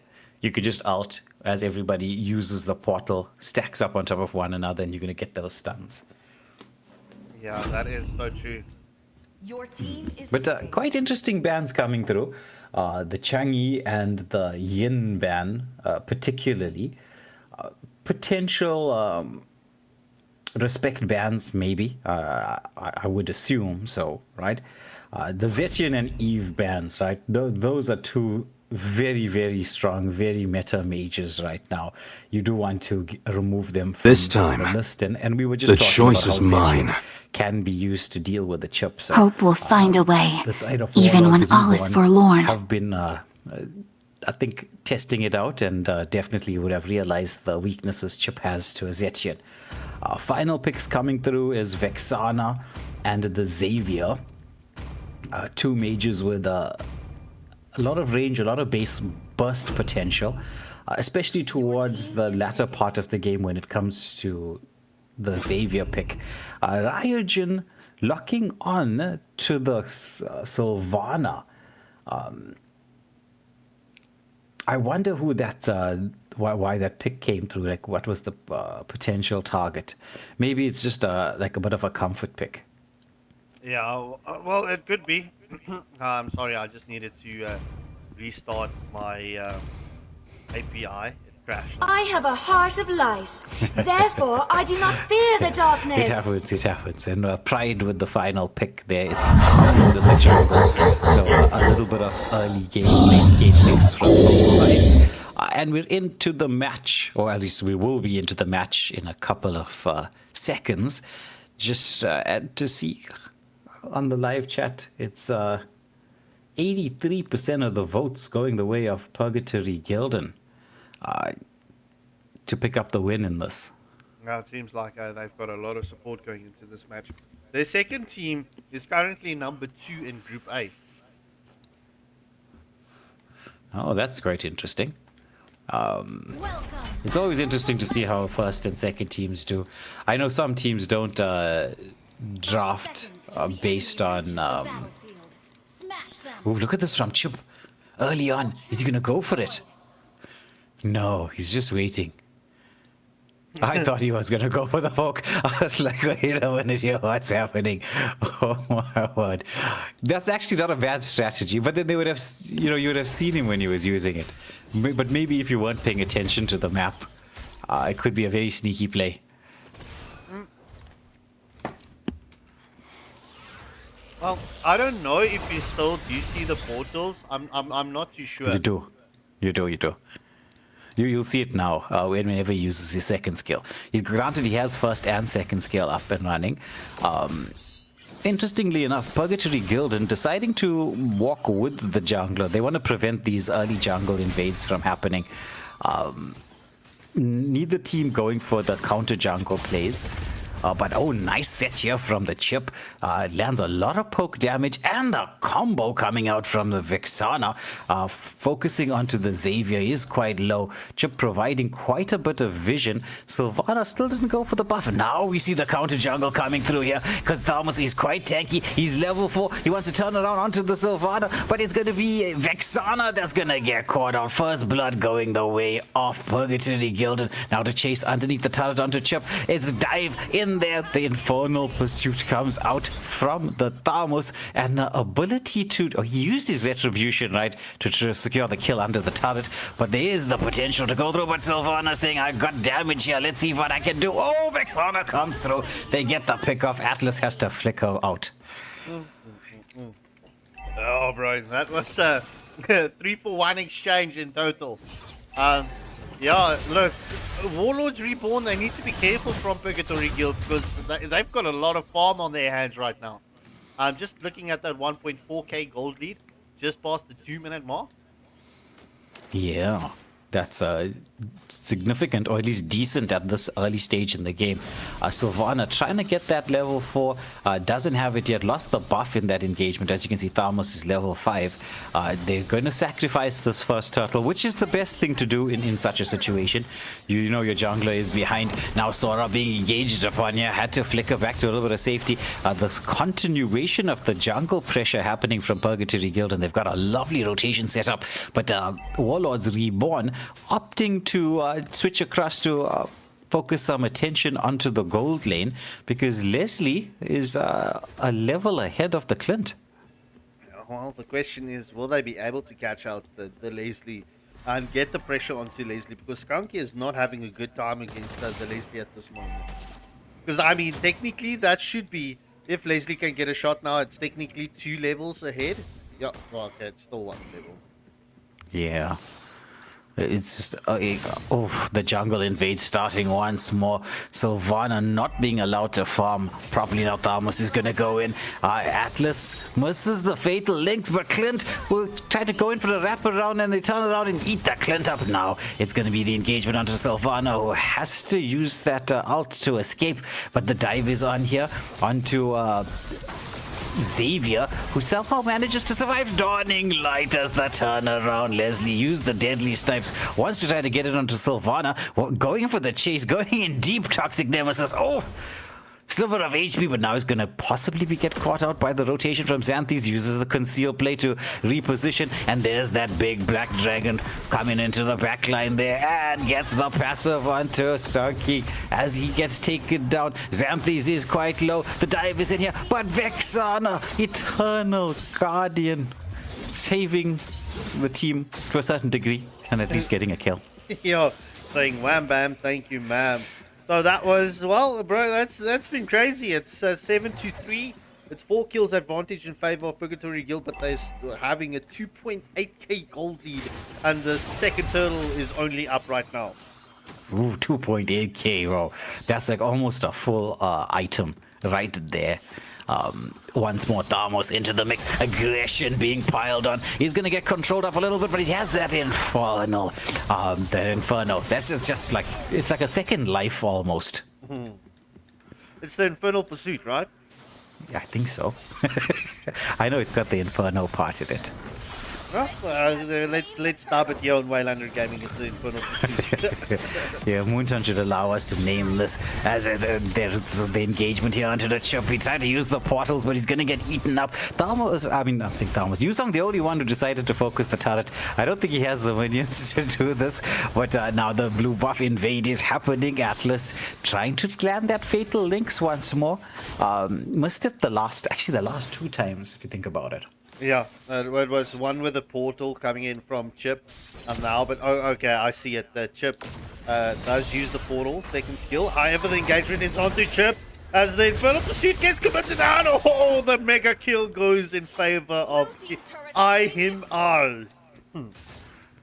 Well, I'm him. I'm him. Well, it looks like there's another I after that with the spade. Oh, it does, bro. So you see, that's where the slip of the tongue came through. So just before the 6-minute mark, Purgatory Guild, they're sitting pretty right now, and at this moment it's looking like it's their match to lose. Yeah. Oh, they're going in here. They're not allowing this pressure to let them in. It's going to be the Dawning Light with the fatal links onto Chip. Hidden one, trying to stay hidden underneath the turret. But there is some ability to land some control in here. But the Black Dragon form comes out. They're all using the portals as Yusong underneath the turret. Gets controlled up by the Sora, who in his big buff form says, yeah, you know, like, this is not gym muscles. This is actually for real. We're going to pound down that dragon. Oh, well, Toxic Nemesis and Bing Chilling, right? This combo with the Leslie and Xavier, bro, there's so much range on these 2 heroes. I don't know what Warlords Reborn is going to do, but they need to get the Sora to focus onto the backline. Yeah, it's kind of difficult right now with the amount of pressure that PurgatoryGuildDn are applying. I mean, they started after the second buff, right, and just never stopped from there. It was just continuous invades, pressure, and they're moving that mid lane trio as an absolute unit. And now they want to continue this chase on here as Yuzong forcing the chip back. Sora, Clint, everybody on the defense. This is a full 5v5. This is brawl in the bot lane as it's going to be the engagement. Eternal Guardian does come out, deadly snipe as well, but the fatal links onto the Black Dragon just zooming in and around, just forcing everybody back.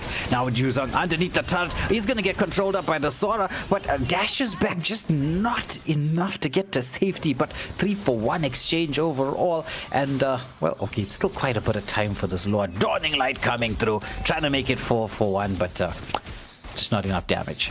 Yeah, well, we're also going to reach the first power spike in this match. Obviously, we know the first power spike is at the 8-minute mark, second power spike is at the 12 minutes. So the match can still turn around. It's not out of the hands of Warlords Reborn, but Purgatory Guild, They are force in this match. Definitely they need to be respected in this match. I don't know how Warlords Reborn is going to get this done, but the Dawning Light snipes out Sora as we do see the engagement is onto Pride. And that's a fatal link onto 2. That's a double kill coming in from Xavier. However, Vexana with the Eternal Guard does catch out. What a flicker What a flicker coming in from Leslie, bro. That's a 2-for-3 exchange going in favor of Purgatory Guild. I was just about to. I was waiting for you to say, and that's Leslie dead, but then Leslie surprised us with the flicker. What a flicker. That was perfect timing, to be honest. I mean, that second skill from Vexana was coming down. Oh, that's chip done for Toxic Nemesis on a killing spree.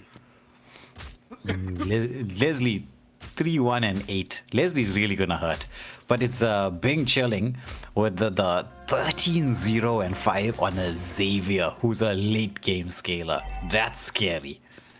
Bro, and it's 13-0 and we're not even at the 10-minute mark yet. Yeah, but now Leslie could be caught out in a lot of hot water, but uses that conceal to get to the cooler river and goes in with a deadly snipe. Sylvana with the block off here, forcing that Vexana back down, almost being given all the space in the world to take the Lord down. Now, as we've seen this happen before, Scarpy. This is the discipline moment. When the waves don't get synced up like the way they're supposed to, right? It gives the other team the opportunity to come back, and we have seen those comebacks. Black Dragon form being committed. Holy Shields are still up. Yuzong just trying to bait somebody out. Now the Holy Shield is down in the top lane. Wave equilibrium seems pretty much okay. Yeah, it's not bad. Obviously, they had that first wave to push the Holy Shield. Now the question is, okay, will we get to see this? Yeah, okay, that's it. That's another Holy Shield pop. Right, so Purgatory Guild, they can do this because all 3 waves are slightly crashing in on the same time. Yes. Oh, the flicker fatal links coming in from Atlas. The setup, the dawning light, the blow up underneath the turret. The fight is still continuing with the Lord. They're trying to chase onto Xanthes, who got that flicker to get back to safety, but the opportunity to lock on Black Dragon form, petrify, landing, Sora trying to control up, but all this while Leslie's just focusing on the base. Can they actually get this done? They're so close to doing so. Leslie with a turnaround, got some damage in there, but has to retreat. Almost. Oh, wow, bro, that was so close. Look at how low the Nexus is. That could have been an early end for Purgatory Guild. Yeah. I think. Do you think that if they risked it, would they have been able to secure that? Not with just the Leslie focusing. Oh, the portal has been committed. Oh, we do see a thunderform coming in from Sora, but it's been countered by the fatal links. Everyone is under the tier 2 turret. That's already a double kill, triple kill. Will we see a maniac? That's a maniac for Toxic Nemesis. Vexana is just too far away. The ultimate snipe has not been committed. Will Leslie hunt this? Yes, sir. That's it. Could it be the Savage? Savage going to Toxic Nemesis. GG's. That's the first Savage on stream for AFL. I've heard there were Savages off stream, but that's the first one on stream. Thank you, Purgatory Guild, and well, special thanks to Toxic Nemesis. GG's. Well played. Even with that Savage, it's Ding Chilling that picks up the MVP with the Xavier. Oh my word, that was a deadly combo. But, in any case, ladies and gentlemen, what a third match of the evening. We're going to get the full screen up and running for you whilst we get the next lobby set and sorted and ready to go. Oh, Beanies, you're not number 1. You're not number 1. You need to do something right now.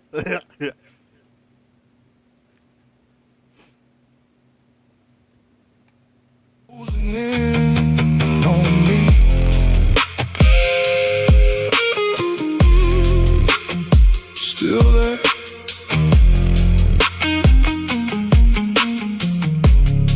Still there.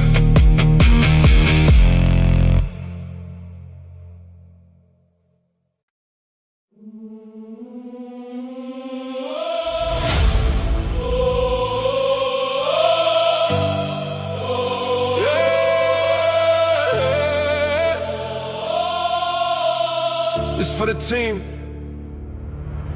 From zero, cold nights, no light, just a vision, one mic. No name, no hype, just fight. Built it brick by brick. Alright. Every doubt turned to fuel. Every loss made me move. But it wasn't just me in the room. Every step I was walking with you. Hold up. Hands up if you've been here. All this time, yeah, we still here.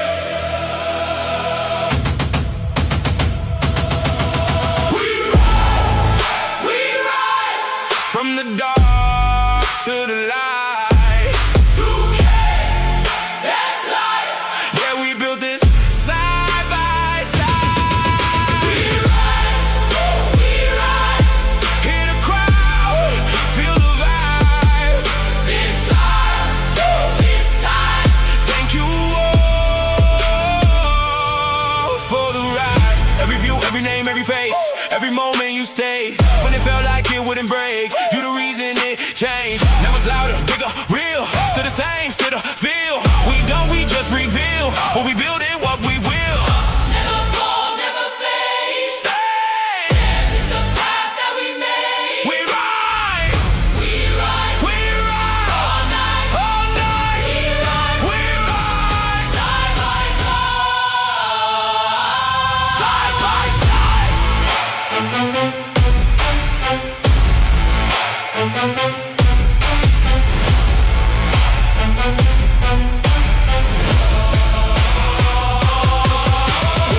We rise, From the dark to the light. 2K, that's life. Yeah, we built this side by side. We rise, Hear the crowd, feel the vibe. this ours, this time. Thank you all for the ride.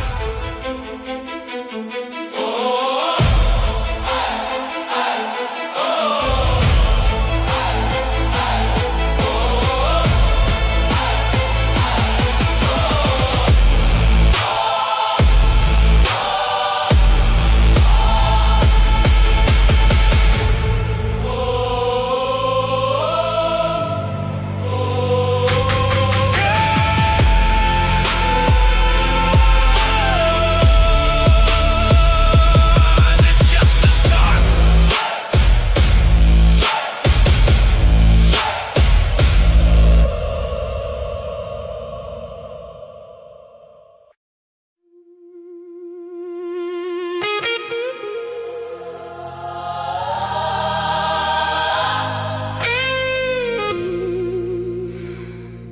You feel it changing, don't you?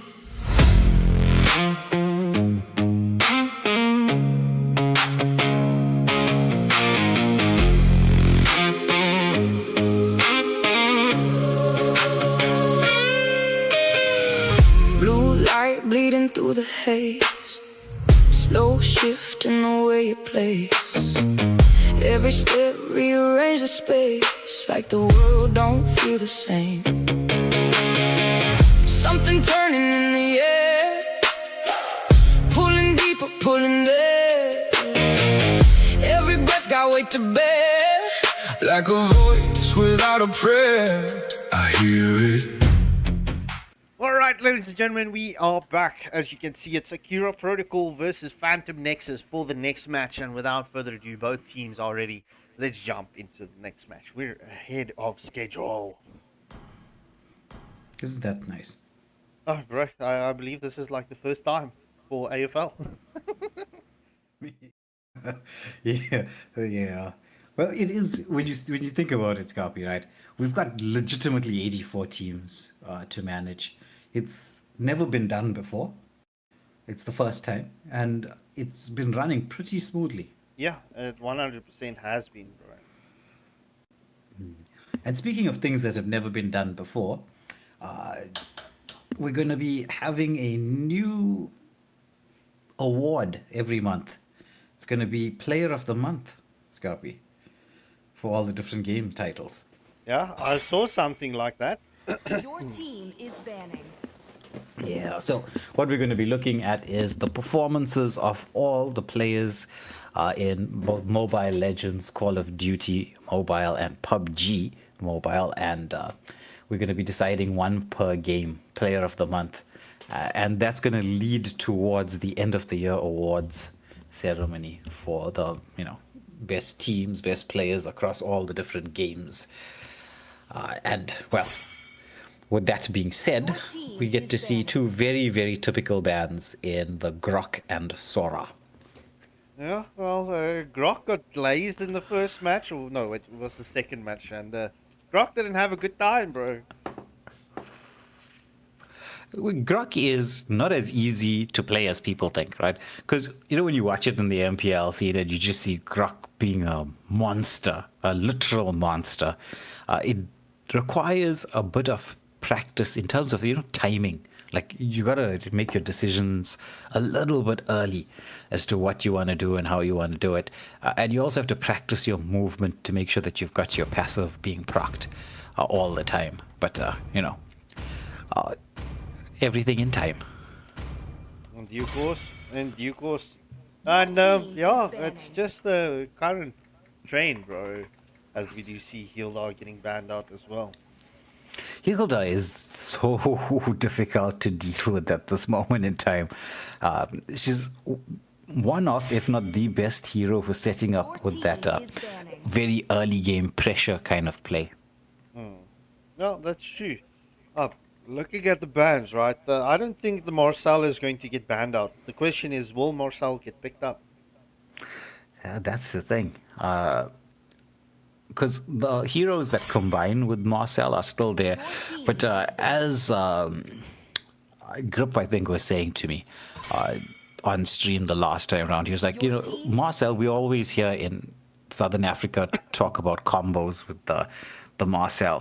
When the pro players play Marcel, they just play Marcel because of what he does. Butterflies born like by thy wish, save teammates, guided to by lantern's light. set up for big explosive team plays, and that constant harassment that he provides. So it's like you don't even really need to combine. Mighty oaks from little acorns grow. Just for the sake of it. Yeah. Because you think about it, right, in terms of his skills. How do you counter what he does?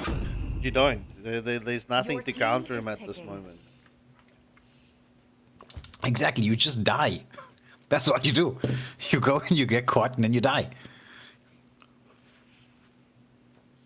As we see the Belleric and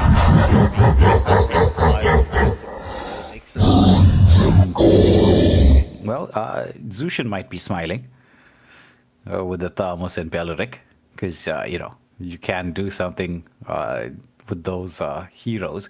It's not like they're going to be able to burst her or control her too much. She'll be able to reposition quite nicely, and this is a combo that I'm a fan of in the early game. Sand rises when I give the word. Because Khalid goes in with that scimitar of his just swinging around, can take somebody down to like a quarter HP, and as long as Zushin's building those stacks, even if it's on the tank, Let them play the hero. I will be the truth this world desperately needs. That's a valid point, as we do see Yuzong getting picked up. Chivalry is dead, of Akira, and Protocal, I will revive it. Being the next pick, and that ends the first phase of the banning phase. Yeah. This is something that this with the extra time in between each of the bans and picks, right? These phases are slowly, and I'm noticing it as we go game by game, round by round, right? And you and I were having this discussion. We're halfway through the seeding phase, which is a massive, massive phase, right? And you're noticing teams starting to get used to this whole system, like especially with the extra time. They realize that it's no longer that quick decisions that you have to make. You can now actually strategize as to what you want to do. It's becoming a literal chess match. That's true. But, I mean, does 20 seconds really make that big of a difference? I mean... Well, it depends, because like you see, for instance, right, you see the Yuzong pick coming up, or the Yuzong pick was there earlier on. Or for instance, just consider the bans that we just went through, right? It's Harley and the Suyu ban. So now you can see both teams were targeting jungle bans, which now says, okay, there's a limited number of jungles available. What are we going to try to pick up to try to deal with this? So if you're the side of Akira Protocol, you might be thinking of going for the Guinevere pick. So that little bit of extra time gives you that moment to like look at it and say, okay, if we're going to go for Gwen, what's going to be the problems that we're going to be facing when we're dealing with this Gwen? What can they go for? And so you can start looking at what you want to ban out to make sure that Gwen, who is being used to counter whatever they're trying to do, because like in this particular case, Guinevere would work beautifully. Can deal with the Thamus, can deal with the Belleric and the Clint. Well, okay, look, I see it, but for me, it's just... okay, never mind, let me not have a brain fart on stream. Yeah, but I'm quite interested by the Valir ban. I think Akira Protocol were just trying to get out something that could possibly cause an annoyance to the Khalid, because the setup that they have so far is leading towards very, very big early game pressure. Right, Harith is still open, right? If it can be played into the gold lane, does very well against the Clint, right? Though with the Nana pick coming through, might be a little bit problematic for the Harith, because I mean, the moment you get him with that the Molina. Do you want to make friends doll, with Nana? It's just it really disrupts what he can do. Well, yeah, that's true. But I mean, you wouldn't ideally go for the Valor or the Valir, especially if you have the Belleric and the Thamus. You don't want to push away the potential players from your sets, or the enemy away from your potential sets. If you're catching my drift. Yeah. Oh. Interesting. Need some stitches? I can help. Melissa into a Belleric. Okay, let's first consider Melissa into a Clint. Melissa is one of the heroes who can deal quite nicely with the Clint, especially before level 4, before you can spam anything. Now Akai enters the scene. The Belleric, that could be a bit iffy come late game. Well, she can straight through him, bro. Especially if she's full build and she is a little bit fed. Especially with that range, with the Tweedledall, the Belleric is not that much of a concern. The only time that it would be a major concern is if it's a very massive big team fight and your team is low on HP. Yeah, I get it, but Melissa generally, she shreds through Belleric right now. It's Belleric picking up the Revitalize instead I'm of bound by Vengeance, nothing, so be it's it not gonna family that, or destiny. Marksman killer stack, or that marksman killer build that he goes for with the Vengeance Blade armor combo. So this is going to be a more sustained approach. With Toshi on the final pick on the Gushin, Gushin is, in my opinion, a bit of a hit or miss kind of hero. If he starts to snowball, it's just going to be, he's unstoppable. But if that doesn't happen, he's not going to have the nicest time. Well, bro, I mean, Gushin, exactly like you said, Gushin is a snowball hero, bro. If Gushin does not have a good early game, it's match done for, bro.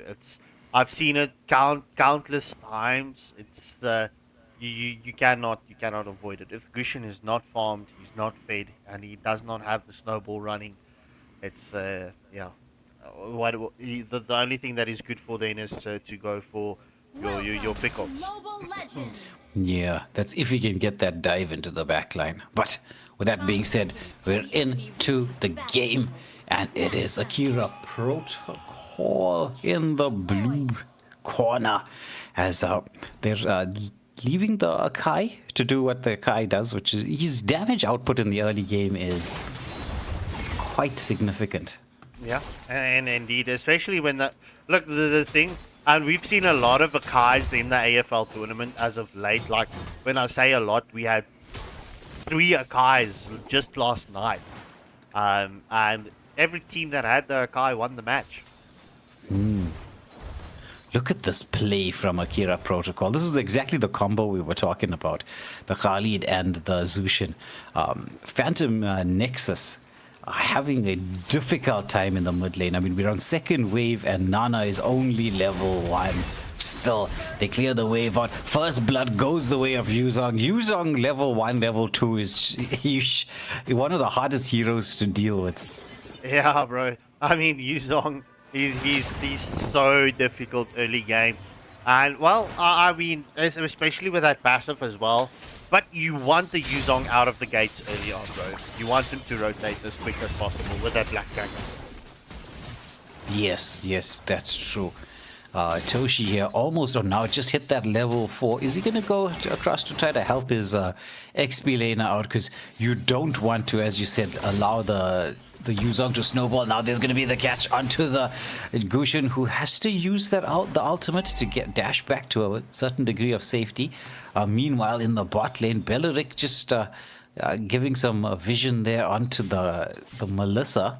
Both teams now trying to get that set up. Nice wave cut coming in from Techman on the user. Yeah, yes, and the first turtle of this match is up. Who's going to take this first turtle? As we do see the butterfly lantern has been committed from Zushin. The displacement is onto Beleric Rav. It's a triple thorn currently, and a heavy spin comes out from a Kai. And Beleric is the one to fall in that engagement. Yeah, Thermos pops the vengeance, but Gushin comes through and Nana secures the kill. Now Gushin starting up this turtle as Thermos is in there to help. But Akai, having committed the heavy spin, doesn't have the option to actually go in for the steal. Oh, but he goes for the steal anyway and manages to secure it as Gushin was trying to get the kill onto that Zushin. But the Black Dragon we were speaking of has appeared, taken down Minato, leaving Naruto fatherless once more. Yeah, it's just before the 3-minute mark. It's 4-1. It's 3 kills advantage going in favor of Akira Protocol. And it's also a 2k gold lead. Oh, the go away from the Melissa. Does she manage to escape? Oh, the flame shots coming through. Melissa somehow managing to survive this. Khalid just zoning Beleric away. Now we'll try to deal with the leaf. The wave goes in with a sandstorm. Almost gets the passive out, but the Molina Blitz gets the kill up, and that's going to be a kill going the way of Nana. Now Kai was spotted out by Beleric, and Clint picking up a chunk of change from that gold shield. Yeah, and opting to go for the Sky Pierce, the first item. Is that honestly the first item you want from Clint? Usually it's endless battle, so you can just spam in lane and in the team fights. It's his major core item, but now it's going to be Melissa just with that Inspire play coming through, just bullying. Clint gets the pick-off kill. Inspire is a do or die spell, right? It can either work in your favor, but if it backfires, you've got no escape. I feel Inspire was 100% built for Melissa. As we see the heavy spin is onto Nana. The passive gets procced and Nana gets taken down by the Khalid. However, Gushin secures the kill onto Melissa just off screen. This will be the second turtle up in the match in the next 10 seconds. Yeah, that's the thing with picking Inspire. Once it's done, right, it was still on cooldown, so you couldn't sustain through that. And if you can't sustain, you don't have that big escape. Khalid just healing back up. Akai poking everybody away. Has committed the heavy spin already, so doesn't have it available for this turtle. But as we saw, quick fingers from Sung on that retribution with Khalid popping that scimitar, just zoning everybody away. Beleric holding onto the Wrath of Dryads, just waiting for just the right time as Gushin throwing out that the incandescence, and they're going in Black Dragon form into the backline as they're forcing everybody else away. The heavy spin now comes out. They get the pick off onto Beleric. They separated front and backline. Now the charge is on here as they dive on. Petrify comes out, unstoppable for Techman on this Yuzong. What a rotation coming through, and yeah, Beanie's he's referring to Pete Pompies. But in any case, yeah, bro, this is well, I'm going to say this is the first match of the night where the blue team actually has the advantage going in to this late stages. Yeah, very interesting statistic there. I wonder. We should go and check this on the web page, maybe a little bit later on, towards the latter parts of the seeding phase. How many teams picked first one or second? As Tham was now being hunted down, lifted up that Zushin Airways as they managed to pick off that Thamos from underneath the turret. Kali taking a lot of damage, just escaping, and flickers out, and was the second skill negotiate as the heavy spin follow-up is into the mix. There was no passive on the Nana, she's gonna get caught out. Wrath of Giants from Belleric as he's trying to, it looks kind of funny when Belleric runs, not gonna lie. Not judging, just saying. Why? Because it's a druid running, bro. Yeah, right. The animations, it's odd.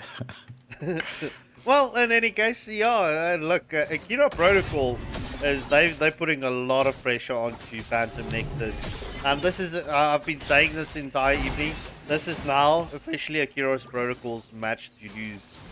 They have the 5k gold lead, 5.6k gold lead at this moment, 10 kill advantage, and they've got map control as Melissa secures the first tier 2 turret.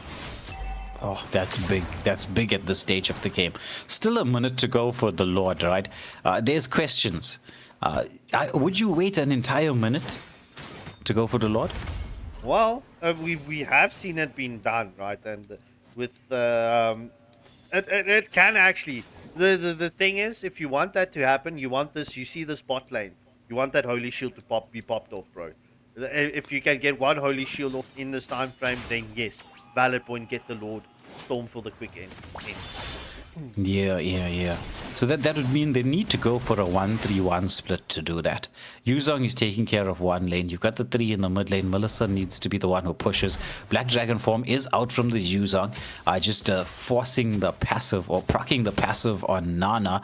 And it's going to be one more wave that she needs to push through because Clint is the one trying to protect while the distraction's happening. It's Akai, the one who's trying to get that wave pushed in. Kali taking a lot of damage. Now there's going to be the full combination, but he goes in for a prayer, saying, thank you, God, let me escape this here. Now the Black Dragon comes in, diving into the backline. It's Akai with the heavy spin, just forcing everybody back. But look at this Yuzong. He's just eating everyone in the backline as Clint trying to get a shutdown on him. He does manage to do that, but Clint is going to get caught on the sandstorm, slightly off the mark. But Thamus with that infernal pursuit and the vengeance was so close to getting a pickoff, but is taken down himself.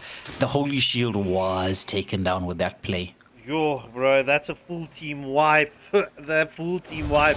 If there was ever a time to go for the Lord, it's right now, as we do see Melissa does go for it. Just looking at the itemization, Zushin and Melissa picked up Sky Piercer for the side of Akira Protocol. Obviously, you only need one. Having 2 Sky Piercers is a bit of a waste. But, look, who am I to say? Akira Protocol is currently dominating this match. Yeah, they're like, well, we'll be hungry for kills. We're going to be picking up as many as we possibly can. So they got themselves into a very strong position. However, Phantom Nexus have heroes who are quite good at base defense.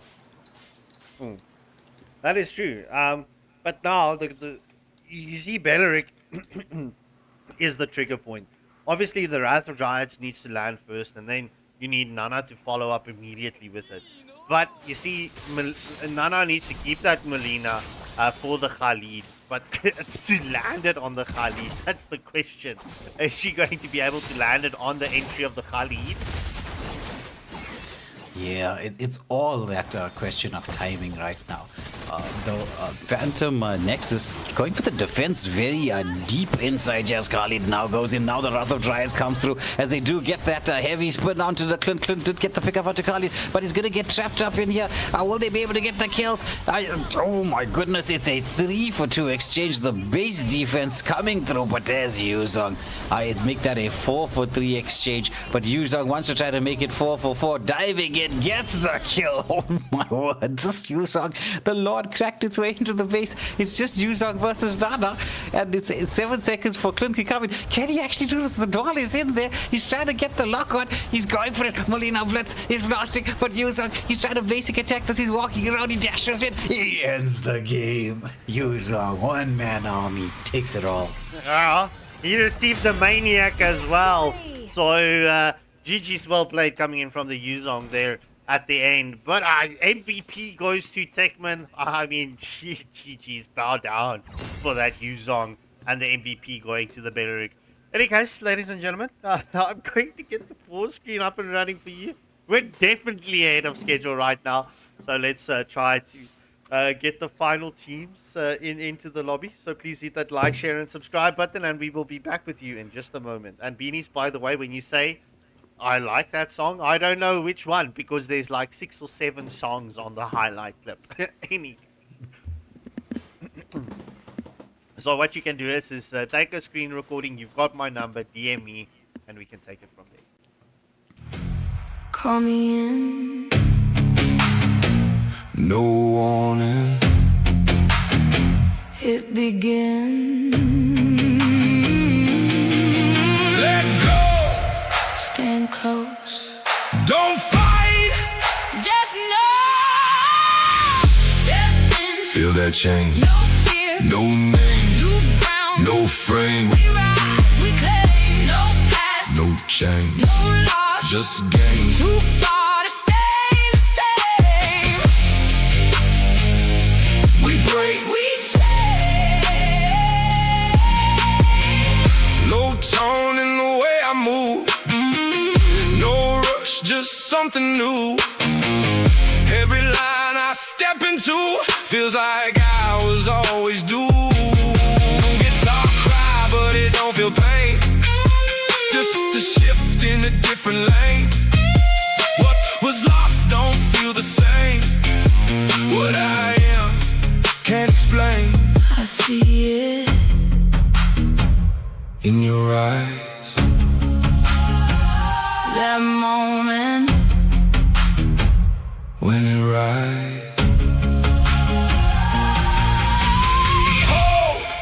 don't fade. Breathe this way. Step in. Feel that change. No fear. No name. New ground. No frame. We rise, we claim. No past. No change. No loss. Just gain. Too far to stay the same. We break. We change.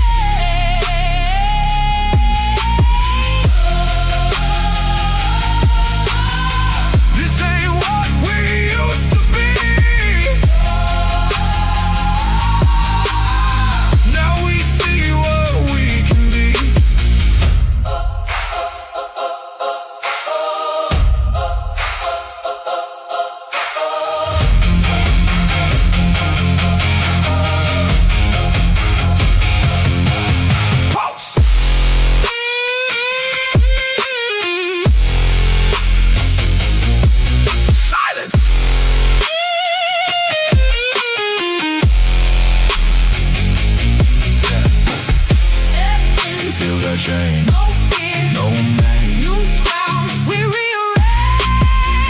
No past. No change. No loss. Just gain. Too far to stay the same. We change. We change. We change. We change.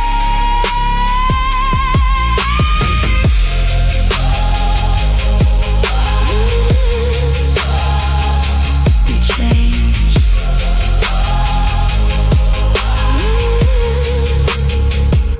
We changed.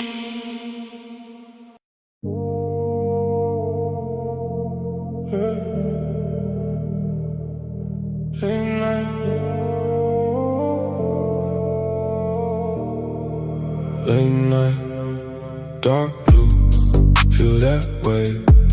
No rush, I don't chase.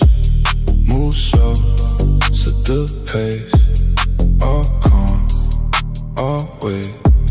Dark blue, low light, no talk, just vibe. Step in, whole night, all eyes, don't lie. Came in quiet, no scene made, no flashes, clean shade. Everything move when I say, no rush, let it play. Cold air, slow res, no stress, no tears, all smooth, no mess, just steps. Wait, let it ride like that. Slow, bring it right back.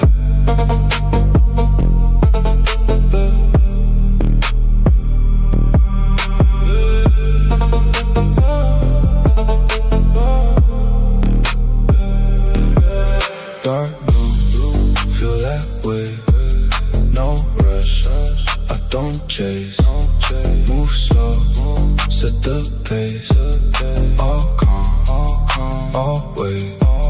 Dark blue, low light, no talk, just vibe. Step in, whole night, all eyes, don't lie. All black, blue tint glass, no pass, just pass. No sound, just bass, everything in place. Low tone, don't flex, no need, just press. One move, that's set, no doubt, no guess. Down, feel it in your chest now, slow. Everything connect now.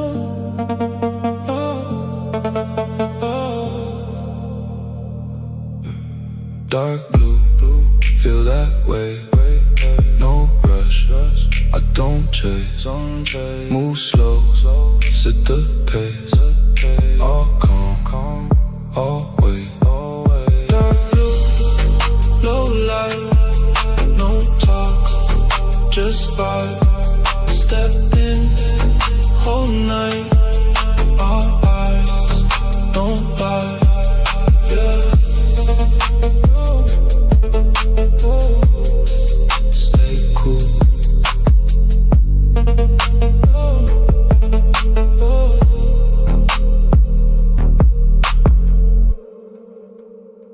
Stay cool.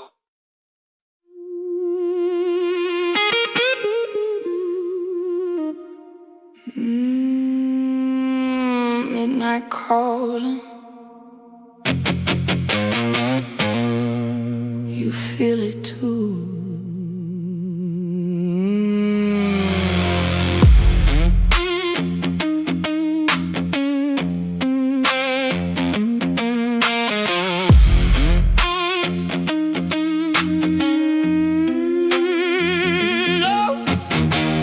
Low flame flicker in the dark. Cold wind whisper through my heart. Every step echo like a spark. Something tearing me apart. I hear your name in the night, but it don't sound right. Like a ghost in the light, pulling me in. Don't run, don't run. Don't hide too late. Feel it close, can't escape. Heartbeat racing, feel that break. It's inside. Wide awake. Don't run, don't fight, don't speak. Every breath getting weak. Too deep, too far, no sleep. It's inside, underneath. Slow walk, I don't chase, just follow. Same road, same pain, same hollow.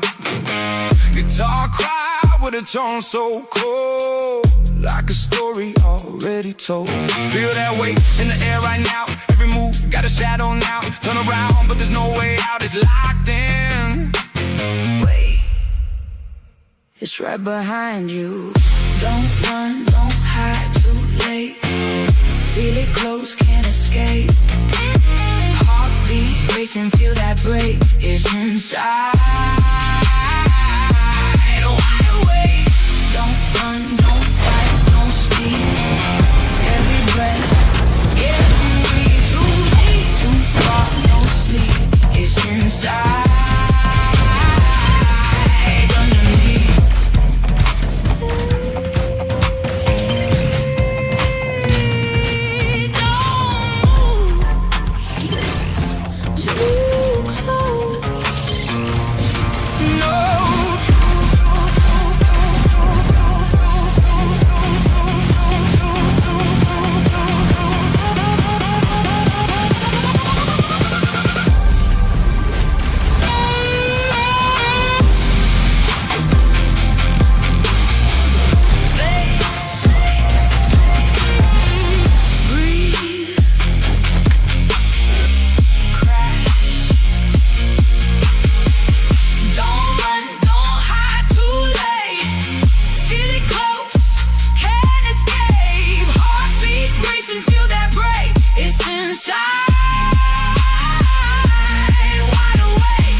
slow burn.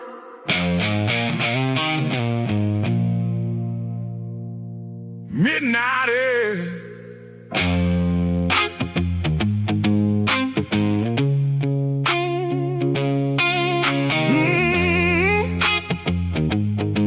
Slow burn. Midnight air.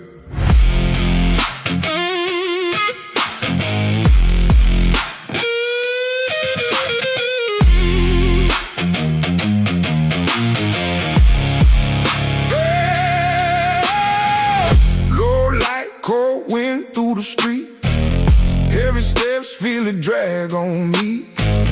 Oh, soul rhythm deep in my chest, every breath like a test, like a test.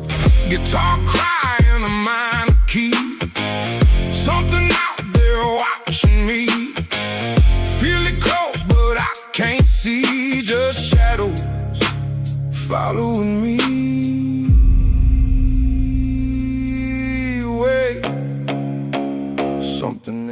Alright, good evening. Well, listen to me. Good evening. Welcome back, ladies and gentlemen. Up next, we've got Ferox up against Empire Asylum Assassins. So, after that long wait, I'm not going to force you to wait longer. I'm just going to jump into the drafting phase. Good luck and have fun to both teams. This is an all-ladies team from Metagaskar. Well, it's in the name. It's Ferox Girls. And I think this is a little bit of a rebrand because the entire lineup is very well known to us. Dina, Pichu, Astra, Momosi, Saori, Chumi, Saori. Yeah. And well, Empire Asylum Assassins, right? They were new. Like, I can't say they're new anymore. They were new just a couple of months ago, but they've been pretty much every tournament everywhere. And so very, very, very familiar to everyone, you know, Akira, Geomatrix, Ninja Star, Genosis, Shadow Ninja. It's nice when you have a lot of familiar faces in front of you, or names rather. Oh, agreed. And looking at both teams, they want to jump into this match immediately with that quick succession of bans. Yeah, they're like, we don't need 50 seconds. We don't know what you guys were talking about in the previous stream. Or the earlier on. You don't need 50 seconds to do this. We know what we want to get rid of. And Ferox Girls, right? Okay, look, Harley and Marcel, must bans. Glue is a prio ban in the MPL. Well, Glue is pretty much perma-banned in ranked matches, bro. You don't see a lot of Glues. Well, we have seen Glues in the AFL, but like you mentioned, bro, Glue is a prior ban. Especially if you know someone can play the Glue, you don't want the Glue in the lineup, bro. Most definitely. And Chill, welcome to the stream. I'm glad to have you with us tonight. You can always go and rewatch yesterday's streams. You know, it's just, everything's there to find out who won and what the action was all about. But this land is our homeland, and it will soon be your burial ground. Astra goes for the Lapu Lapu, and when the body Shadow suffers, Ninja was the one with blooms. That Bernadetta play, like born a with really talent. good Bernadetta play, if I remember, in the Waylander Gaming Academy Season 3. Picking it up nice and early. So let's see how this Bernadetta fares against a Lapo. I wouldn't say it's the most favorable of matchups for a Bernadetta. Yeah, but the question now is, right, the Guinevere. Where's the Guinevere going to play? Is it going to be Rome or Gold Lane? Oh, no, it's jungle. Well, you can also play, it's... Gwyn is now one of the top, top 5 jungle picks, right? Though still has a place will find a Rome. way, Sometimes can even be when in all Gold is Lane, forlorn. But, it's usually jungle or Rome for those two. Dina Pichu going for the Minnow, just to add that little bit of sustain. We have seen Minnow do pretty well in the AFL so far, but especially in the matches that run a little bit longer, because not the earliest of power spikes on that hero. Yeah, valid point, bro. Valid point. seeing Ninja start picking up the Faza, and just like that, banning out the Esmeralda as well. Yeah, because Esmeralda, into the composition that they have, it'll cause some problems for the Faza. So they just don't want to have to deal with that, like just that constant sustain. They did the same thing with the Alice ban coming on very early on, so they have an idea of what they want to go for. This Gwyn Faza combo is a deadly one. Your team is banning. Carry there being the next ban for the side of Ferox girls, which means that they're probably thinking of going tank jungle and maybe fighter gold lane as well. They also have a pretty decent combo with the Vexana and the Minnow. Those two heroes synergize with one another very, very nicely. It's just a little bit of that delay in terms of power spike timings for the Minnow. And EMS banning out the Hanabi because, well, we know how much players in the African server love Hanabi. Dog system, bro. Dog system. And ironically, we haven't seen a lot of Hanabis in the AFL. Yeah. We haven't really. But Hanabi, look, the games that she did feature were not... The Hanabi did surprisingly well. Simply because a lot of players don't know how to deal with her. Once you figure out how to deal with a Hanabi, which is not the most difficult hero in the world to deal with, right? Once you know how to do it, it's just, if you see a Hanabi on the enemy team, you kind of get happy. Because you know you're going to have a nice time farming the Hanabi. Yes. Angela, the final ban from Ferox girls. Though I would have actually been thinking that potentially they could have been banning out something on the gold lane, even the roam picks. It seems that a lot of people want to pick up the chip. Who said there are no shortcuts in life? I literally invented one.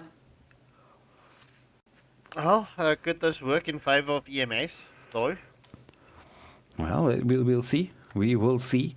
Chip, another hero that combines well with the setup that they have. And Chill, Void played yesterday. I think Saints also played yesterday. Yes, sir. Up against Ritalin Suns. Yes, sir. And that was a victory to Saints, if I'm not mistaken. Yes, sir. That was a very dominant victory onto Ritalin. The Saints didn't give Ritalin Suns any space. Magic is my life. Yeah, once the snowball starts, right, in this current meta, it's so difficult to stop it. Need some stitches? I can help. Girls being the Melissa and Harith, who, like, I'm loving Harith at this moment in time. We haven't featured much Harith in the tournament so far, at least on the on-stream games. Quick out of my head, we've seen him twice. This was the third time now. Yeah, it's experience the euphony of suffering. Especially considering how strong he is, and even in the jungle. But the final pick from EMS, Akira picking up the Granger. So it's Granger up against Melissa. That's actually one of the heroes that has a nicer time against a Melissa. Yeah, that's very valid, bro. Oof, I see I made a mistake here. This way now. There we go. Just so that everyone can see it on stream. It's not Melissa jungle, okay? Well, there was a time. Where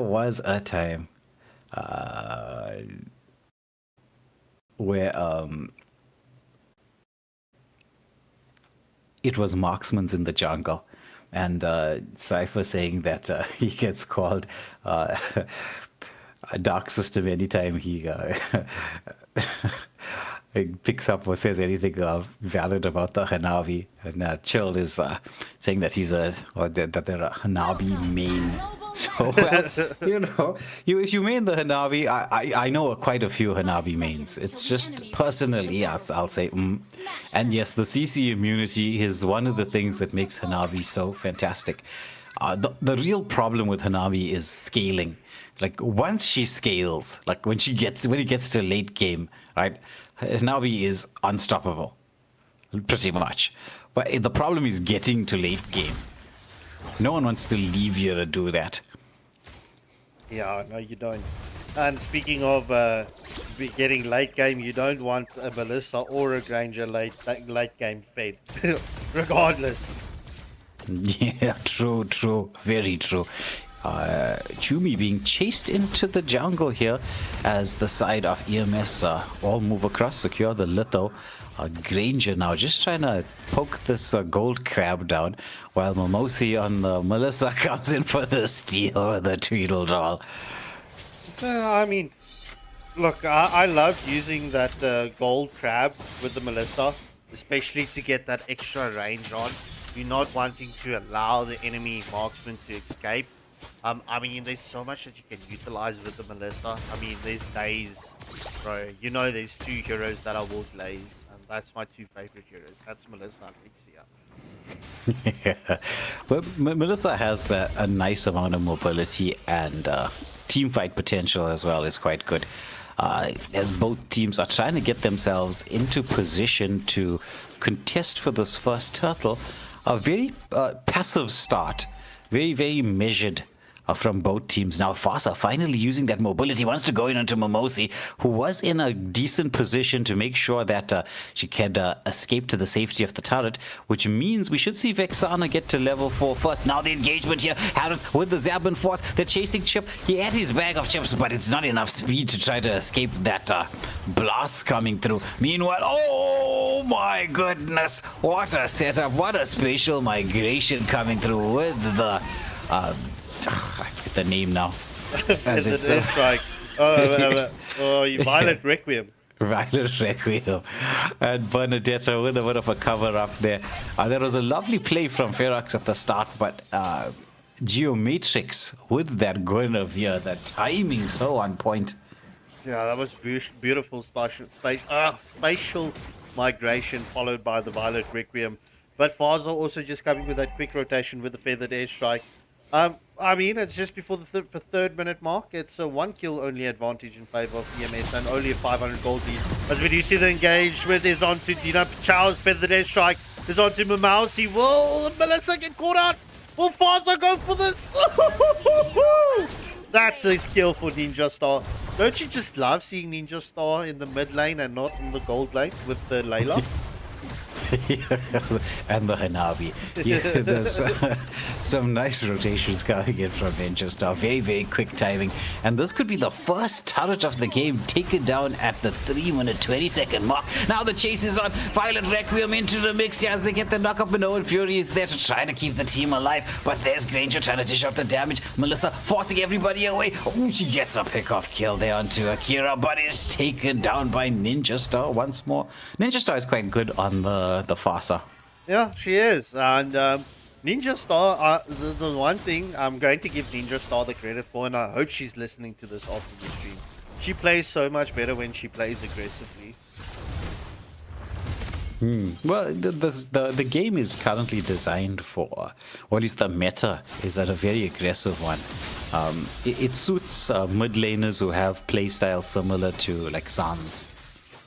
Yeah, that's true, bro. As the Ecliptic Blade securing the XP crab, nearly catching the Lapu as we do see the engagement onto the bot lane. That's one tier 1 turret down already in favor of EMS. Violet Requiem gets committed from the Geomatrix as the feathered airstrike is into the mix. Will we see the Harris get caught out? Yes, sir. However, Vexana gets the kill onto Granger, and that's a double kill for the Faza. However, will Chip allow his team to get out? And as the what was that? That's a 2-for-1 exchange. Yeah, with Shadow Ninja trying to chase down Momosi. Does have the go away comes out here as Shadow Ninja blocks off the pathway. The Eclectic Blade saying, "You shall not pass." Yeah, Chip just using the portal. Obviously, he still has his portal to commit as an ult. The question is, onto who is he going to commit it onto? True. Very true.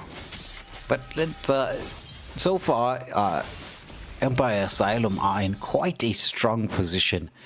They've picked up a decent gold lead, about 3.5k, heading into towards the third and final turtle in a minute and a half's time.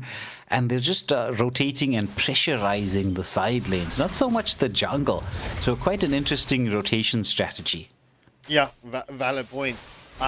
But obviously, right, EMS, right, with their rotations, they're working very nicely with their rotations. Going for that 4-1 split, they should secure this as the spatial migration lands onto Vexana, but Granger secures our kill with that Death Sonata. Yeah, it's always nice when people secure our kills. Yes. Not allowing the Guinevere to get fed. Minone Fury lands on 2-2. That's a feathered airstrike into the mix as well, but Melissa picking up a kill onto Chip Genosis. Getting eliminated. However, Benedetto onto the back line, but Lapu secures that kill onto the Benny. Yeah, and that's a little bit of overextension. Cost EMS at that moment in time, but you know, it's enough time for everyone to respawn and get back towards the third turtle, because it's still time. The third turtle is up in the next 15 seconds. Right, it's 11-5. That's 6 kill advantage going in favor of EMS, and they still have that 3.2k gold. Maintaining it as now it is third turtle time. Guinevere all the way across the map, but that doesn't really matter when there's a Chip who is going in very deep. They're trying to force the retribution from Sayori on the Harith, who gets a bit of poke damage, but is being zoned away here by Genosis. They will take down that top lane turret, Astra, the one to fall, as now this third and final turtle being taken by... Oh, there's going to be the spatial migration. Violet Requiem coming out as Melissa pops that go away, trying to take down Genosis. Should be able to get the kill. Oh no, Genosis somehow is escaping. Now he's the Eternal Guardian, is there to clean up shop. Meanwhile, it is a 2-for-1 exchange. The mini Lord just bashing onto everybody and forcing... he does quite a bit of damage, that Lord. Yeah, he does. That mini Lord. Yeah, well, the Eternal Guardian, bro. I mean, he does do a lot of damage. Shadow Ninja securing the final tier 1 turret in favor of EMS. And that's third and final turtle going in favor of EMS as well. Yeah, and Cypher, it is a very interesting composition. I'm not gonna lie. There's a lot of mobility from the side of EMS, and they've been using it to pressurize the side lanes, which is not something we see very often. This draft actually works well when it comes to pressurizing like that. Valid point. I mean, it's going to come down to where and how they are going to utilize this setup. However, we do see the engagement between Melissa and Granger. Sauri with the Harith is trying to get that wraparound. Does Granger know what is cooking? Because we will see the Zaman Force coming in. Oh, there we go. Zaman Force has been committed from Harith, and Sauri picking up the kill onto Akira. And well, that's a good pick off. The marksman, strangely enough, was pushing alone, which we don't expect to see at this stage in the game, but when you're in the lead, sometimes that does happen. Now the engagement here onto Sayori, the dive in. Zaman Force does come out, but just not in time as they get a pick off in response with the, oh my goodness, Geomatrix onto the Vexana, the Eclectic Blades underneath the turret. Melissa just forcing everybody back. The bravest fighter coming up from Lapu, but there's going to be the spatial migration once more. The feathered airstrike bombarding onto this Lapu as Chip is trying to secure our kill, but by himself, and Lapu manages to walk it off. Pressure now being applied onto a tier 2 turret, and the ability to maybe get the Holy Shield popped with just around 10 seconds to go for this Lord. No, they're not going to be pushing for it. But that's the first tier 2 turret down for the side of EMS. They're looking good at this moment. It's just before the 10-minute mark, and let me get the itemization or the items on screen for the viewers as well. What is... I'm going to ask this, and I'm going to ask it on stream. What is it with the MMs tonight with Sky Piercer first item? Please explain to me why. Sky Piercer is like a second or third item. Please, people, please. Yeah. Bravest fighter gets the knockoff onto Chip. Now they finally take him down. The spatial migration was committed by the Guinevere, who's being chased. Can they get the pickup onto Guinevere? Meanwhile, Bernadetta split pushing in the bot, knowing that this is the opportunity to get the Holy Shield taken down. Sayori, the one with the recall. Melissa as well, trying to get back to the base. Geometrix defending the top lane. Fossa coming into as well, but it's a Minnow. Doesn't have the Minnow Fury, but there's the Violet Requiem. Now they're going to be trying to chase down Dina Pichu, so flickers back to the safety of the tier 2 turret. Lord is up, but EMS were trying to get that big advantage before they go for the Lord. I mean, right now, at the 11-minute mark, you might as well wait 30 seconds. Yeah, you might as well, bro. To be honest, right? And, you know, I'm going to ask this, right? This is the next one. Okay, obviously, Toxis, Nemesis. GG's with your Savage, with the Leslie. But we do see the Feather Strike coming in from Ninja Star. That's a kill onto Melissa. The engagement continuing. Zaman Force has been committed from the Harris. Harris trying to get onto the back line. Guinevere gets shot down, and that's a double kill getting picked up by the Vexana. That is currently a 2-for-1 exchange. Yeah, and there was some lovely play coming out from Sayori on that Harith, and that's the strength of a Harith as Shumi picks up the kill onto Bernadetta. That's a 3-for-1 trade-off happening here. Zabon Force does come out, but Akira has the mobility to disengage. They know they want to go for this Lord. This is their timing to do so. Fasa, Feathered Airstrike still available, using it to just create as much distraction as possible. Chip pops that ultimate, tries to get onto Chumi, does get onto Chumi. The team now into the mix. The turtle is so low. Oh, but the bravest fighter into the backline. Astra, like a...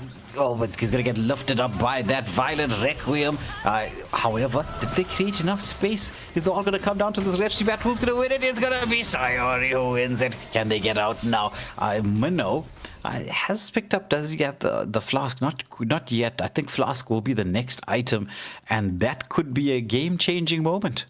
Oh, not having the Flask already as the third item, this could be devastating. I mean, look, that Flask of Oasis is a core item for Minnow. You've seen how many teams do rush it as the first item. However, the Stay Away gets committed from Melissa, and Geometric gets deleted. Yeah. So Ferox girls have the options to get a turnaround here. They've got the Lord. Bernadetta trying to deal with the Lord. Mid lane being pressured in here. Chip tries to go in onto the Melissa, but taking a lot of damage. Commits the portal. Now the team coming through, but Melissa has that Tweedledall onto everybody. Feathered Airstrike is in here. Akira trying to chase down Ninja Star as well. In flight form, in a bird form. Gets the pick off, but's gonna get stunned up. Oh, the bravest fighter does get committed. Does land, and that's going to be 3 players taken down from the side of Ferox. But the game did swing a little bit in their favor. I mean, look at the gold lead, for that matter. Yeah, bro. And look, that was a massive play coming in from Ferox. And listen, chat, I'm going to say this, right? I'm not saying a marksman shouldn't pick up the Sky Piercer. My question is, why Sky Piercer first item? I mean, there's so much that you can utilize on a first item, especially with a marksman. And yes, I get the point, some MMs need 4 items, some don't. But IPS is not the first item for a marksman. That's just my opinion. It's not. But in any case, it's past the 14-minute mark. It's 8 kills advantage in favor of EMS, and they are looking at trying to get the pressure back onto Ferox Esports. You know what used to be the most common item on a marksman? Not a complete item. It used to be either steel leg plates or dreadnought armor. Bro, you talking how many years ago? It used to be the most common. It still can be picked up when it's recommended to go for it when you're counterpicked in lane. Yes. And I mean, can you remember the days where your emblem set up, where you had like a tank emblem set up on your marksman? As when you see the Violent Requiem lands onto Minotaur. Oh, Chip pops in, but I think this was the wrong place. It was like, hello everybody, and now it's goodbye, just like that. Goodbye. Yeah. So that's the 1-for-0 exchange going in favor of Ferox. That should give them and grant them the number advantage at this next Lord. Yeah, it will definitely do so. As they're clearing waves just to make sure they've got the space. Bernadetta, the one in the front line now, that's going to put a lot of pressure. Oh, there's going to be the spatial migration, Violet Requiem, and they do manage to take down Dina Pichu. But Lapu tries to get something done in return and gets the setup onto one. Ninja Star's being taken down, but it's going to be the Zappen Force coming out from this Halath as he's just dancing around, just forcing everybody back. The Eternal Guardian marching through as they will be trying to get the setup for the Lord. With everybody being forced to recall, they could take this Lord down quicker than it is for them to try to contest it, and that's 2 Lords going the way of Ferox girls. Yeah, I mean, look, this is the final power spike in this match. Coming into that we've just passed it. I mean, it's 8 minutes, 12 minutes, and 15 minutes. I think Ferox, they're feeling pretty right now. Yeah, they got comeback potential, most definitely. And Cypher here, Scarlet Phantom, what an item. That was such a beautiful item. It was part of a different kind of Holy Trinity. It was the crit damage build. I still love that item. What happened to that item? Ecliptic Blaze onto the backline. Mousy gets taken down by the Benedetta. Mama Lord does charge onto the tier 3 turret. Feathered airstrike has been committed from the Fars. However, Benedetta staying into the backline. That's a double kill getting picked up by the Vexana. That's currently a 2 for 3. That's a triple kill for Shadow Ninja at this moment. And oh boy, that's a 3 for 2 exchange. What a defense coming in from EMS. Yeah, but the mid lane turret has fallen. So I don't think any more turrets will fall, but the Ferox would be not too unhappy with that. They took it out of the game, the Scarlet Phantom. Yeah. So, do you think Chip has got his portals to bring his team in? Well, he does. But, I mean, right now, this is where you're going to have to try to reset if you're the side of Empire Asylum. The team fights have not been going their way. Minnow delayed the Flask of Oasis, right? He's not picking it up at all, going straight for defense. And it's allowing Lapu to come in a little bit late. Bernadetta there was the one who really saved the team by zoning the backline away. Because that setup from Dina Pichu was onto 4. It was a 4-man Minoan Fury. Yeah, I agree, bro. I mean, just the Benedetta focusing onto the Melissa. Melissa didn't even know where Benedetta came from, bro. It's just like, Melissa's definitely the prio pick-off right now. There's no 2 ways about it. Agreed. You know, we were just talking about how 4 matches in a row went to the... Like they were finishing between 10 to 14 minutes, and suddenly we get a game that's like going for the long distance. Meanwhile, Bernadetta gets the kill onto Harith, and what timing! This means no retribution as the Lord will be up. Yeah, bro. This and I have to agree with Sid Senpai, bro. Bernadetta, Shadow Ninja, GG's, bro. Keeping EMS alive into this late stages. Yeah, and this is the 18-minute Lord. If there's ever a Lord that you want to take, this is the one that you want to go for. They lost 2 of the Lords. Now Ferox girls are going to have to be on the defense. Will Astra try to go in for a potential steal? I don't think that might be the best play at this moment. No, no, not with a full 5-man right now. And that's it. 18-minute Lord does go in favor of EMS. And it all comes down to wave equilibrium, but Bernadetta pushing in this mid lane wave, setting up for a... Okay, it would have been a slow push if the minion was more than half health. You got to leave that wagon a little bit more than half health to get a proper slow push. So now we got to worry about the wave equilibriums. But with the 18-minute Lord, you only really need 2 waves. But they're clearing the mid lane. This is not going to have a 100% wave equilibrium here. That's not going to have that same effect that you would have wanted, because now the Lord is delayed, right? Your second waves are pushing in. This is allowing Ferox to get the defense up and running. And they've got big skills for the defense. Yep. So it's all eggs in one basket into the bot lane. Yeah. And with the team being split up now because the waves are not synced up, I mean, you look at this. The Lord's not even being allowed to charge in. They do have Chip as the initiator, right? But I don't think he's wanting to do that just yet. You've got all the lanes just being cleared up. Lapo is going in with the bravest fighter. Flick is onto Chip there, who does come with the portal. Now there's going to be the Violet Requiem into the mix. Manon Fury knocking up everybody. Is the Eternal Guardian. They take down Geometrix. Can they continue with the defense? Benedetta trying to find that angle into the backline. And I think Ferox would be the happier of the two with this trade-off. Yeah, XP for jungle. Zaman Force gets committed onto Ninja Star. Father has been eliminated. Genosis gets taken down by the Vexana as well. This Vexana, it's like she went at the 8-minute mark. It's like, no, it's time for me to get my steroids and caffeine and try and turn this around for my team. Yeah, Benedetta almost taking out the Melissa, but Melissa with that, the go away just keeps herself alive. Mano is not going to be healing as much because you can see this is a tank build, Mano, right? Though, if the side of Ferox can get that mid lane pushed in, they need to worry about the bot lane. Right? They're going, I mean, for the top lane. It's Lapo who's going to be dealing with it. Right? If they can get the mid lane pushed in, because they know they've got to have that, the team worrying about, yeah, exactly.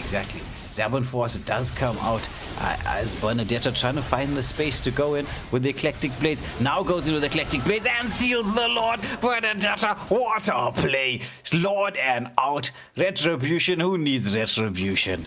My goodness. Yeah, who needs retribution when you've got Shadow Ninja?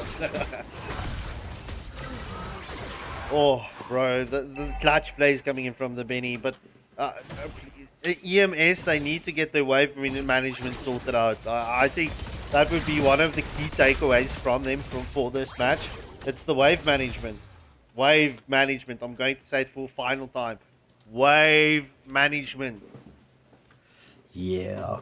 And while we're waiting for them to decide to get their wave management sorted out, I was just watching Ninja Star doing the moonwalk here. I think the spirit of Michael Jackson might have appeared. So we'll just find out what was going on. I'm on it. Yeah. Well, it had to happen. It's very rare for us to get through an entire tournament without somebody lagging out.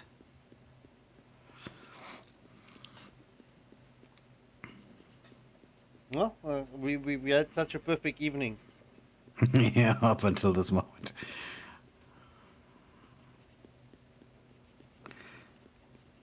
And, once again, you could see even with an 18-minute Lord, if you only allow one wave to push in, right, the Lord gets completely wasted. They need to sync up at least 2 waves. You gotta get 2 waves sorted out, because otherwise, you won't have the numbers you need to get into the base. And we're in the late game, right? Everybody is complete build at this moment in time, right? Mm-hmm. You're on the 22.5-minute mark. You're even going to have enough gold to sell items to prio things like Immortality and Rose Gold Meteor, Winter Crowns to go for that full combo to keep yourself alive. It's difficult if you don't sync waves. I mean, discipline is always the name of the game. Okay, they say no one is lagging. All right. So let's get started and let's see if the moonwalk continues. Okay, it has stopped. Alright, but the engagement onto coming in from Minotaur. It's the spatial migration and Violet Requiem was cut short. Bravest fights into the back line. And this is deadly. Oh, but Shadow Ninja gets the kill onto Vexana. Will Harris be able to catch Benedetta? No, sir. That's a 2-for-1 exchange going in favor of Ferox. Yeah, and the Lord. Now there's 2 waves being pressured in here, but now you don't have the numbers to take advantage of this. That was, I'd say, a bit of an ill-timed team fight from EMS. Yeah, slightly. The amount of times that Ferox has been granted this moment stay in match. They should capitalize on this 2-0 kills. 2-1. Yeah. It's gonna take one big Minoan Fury and this game will be over.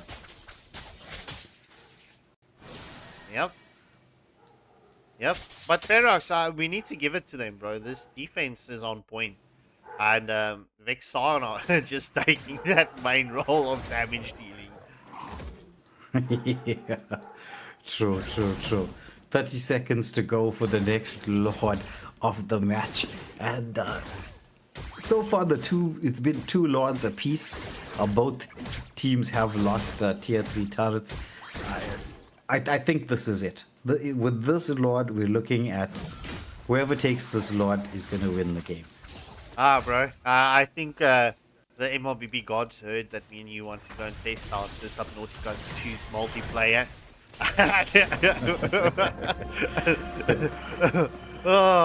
But look, bro.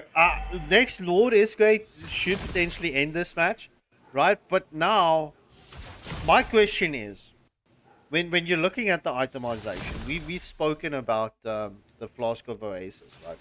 Is this the downfall for the sustainability for the side of Ferox? Possibly, right? Oh, they take down the immortality from the chip.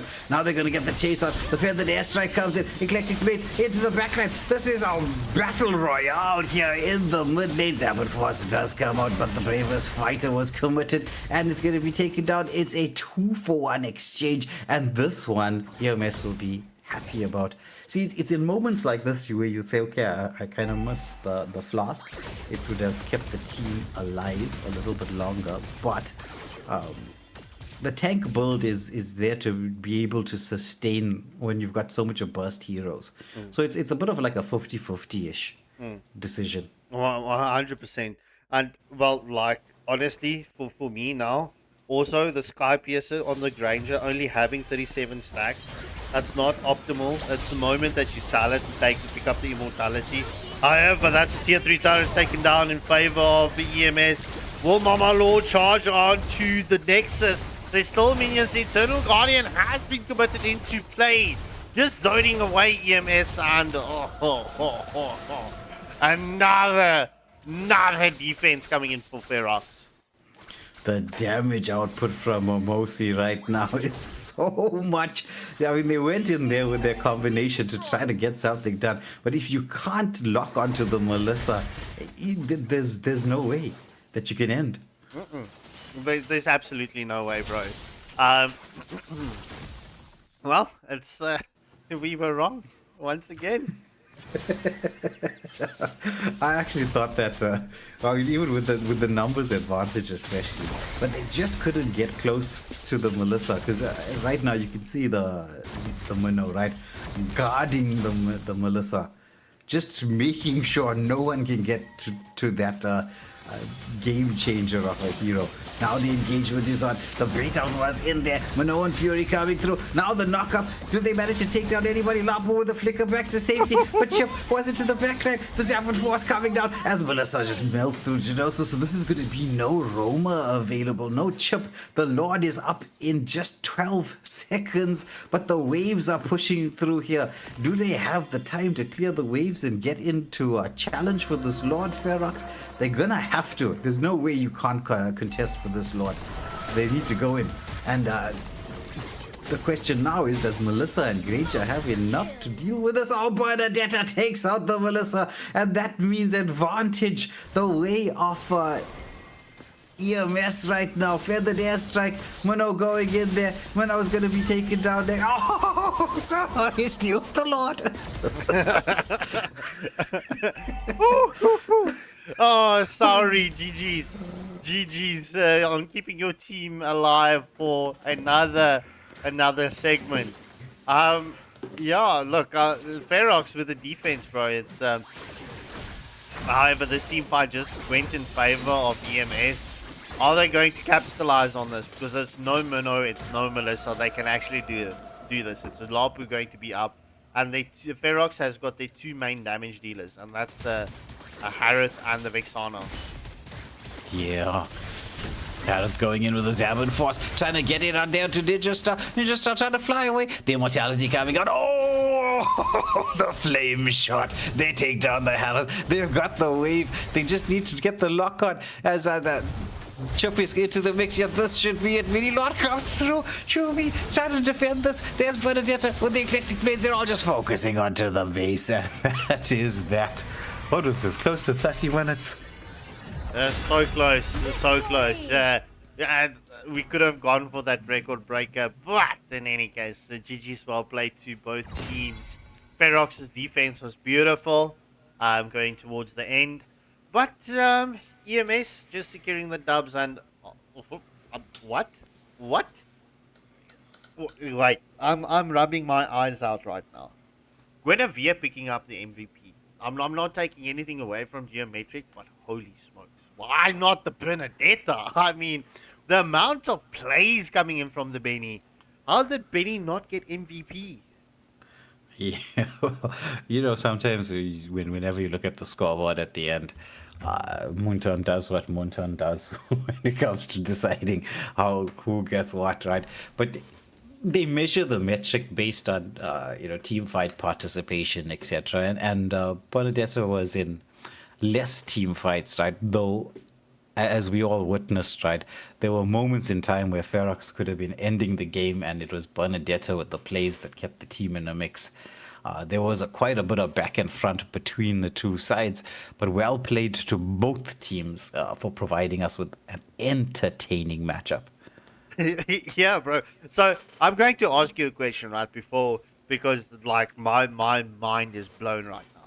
So if you look at the hero damage, Benedetta's got 27%, Guinevere's got 23%. Turret damage, Benedetta's got 45% and the Guinevere's got 18%. Damage taken, Benedetta's got 15% where the Guinevere's got 21%. How the floofball did Benedetta not get MVP? Well, like I said, right, that algorithm is probably very heavily favored to teamfight participation. All right, chat, there you have it. If you want to pick up MVP, ensure you're in all of the team fights. This is Daylight Robbery. In any case, ladies and gentlemen, thank you all for your continuous support and beanies. Okay, you know what? You've got your 5 extra votes. This is your 3rd night in a row in as a top fan in our chat. So that doesn't mean you need to stop doing this, you know. Just continue supporting us. Viewers, thank you all once again.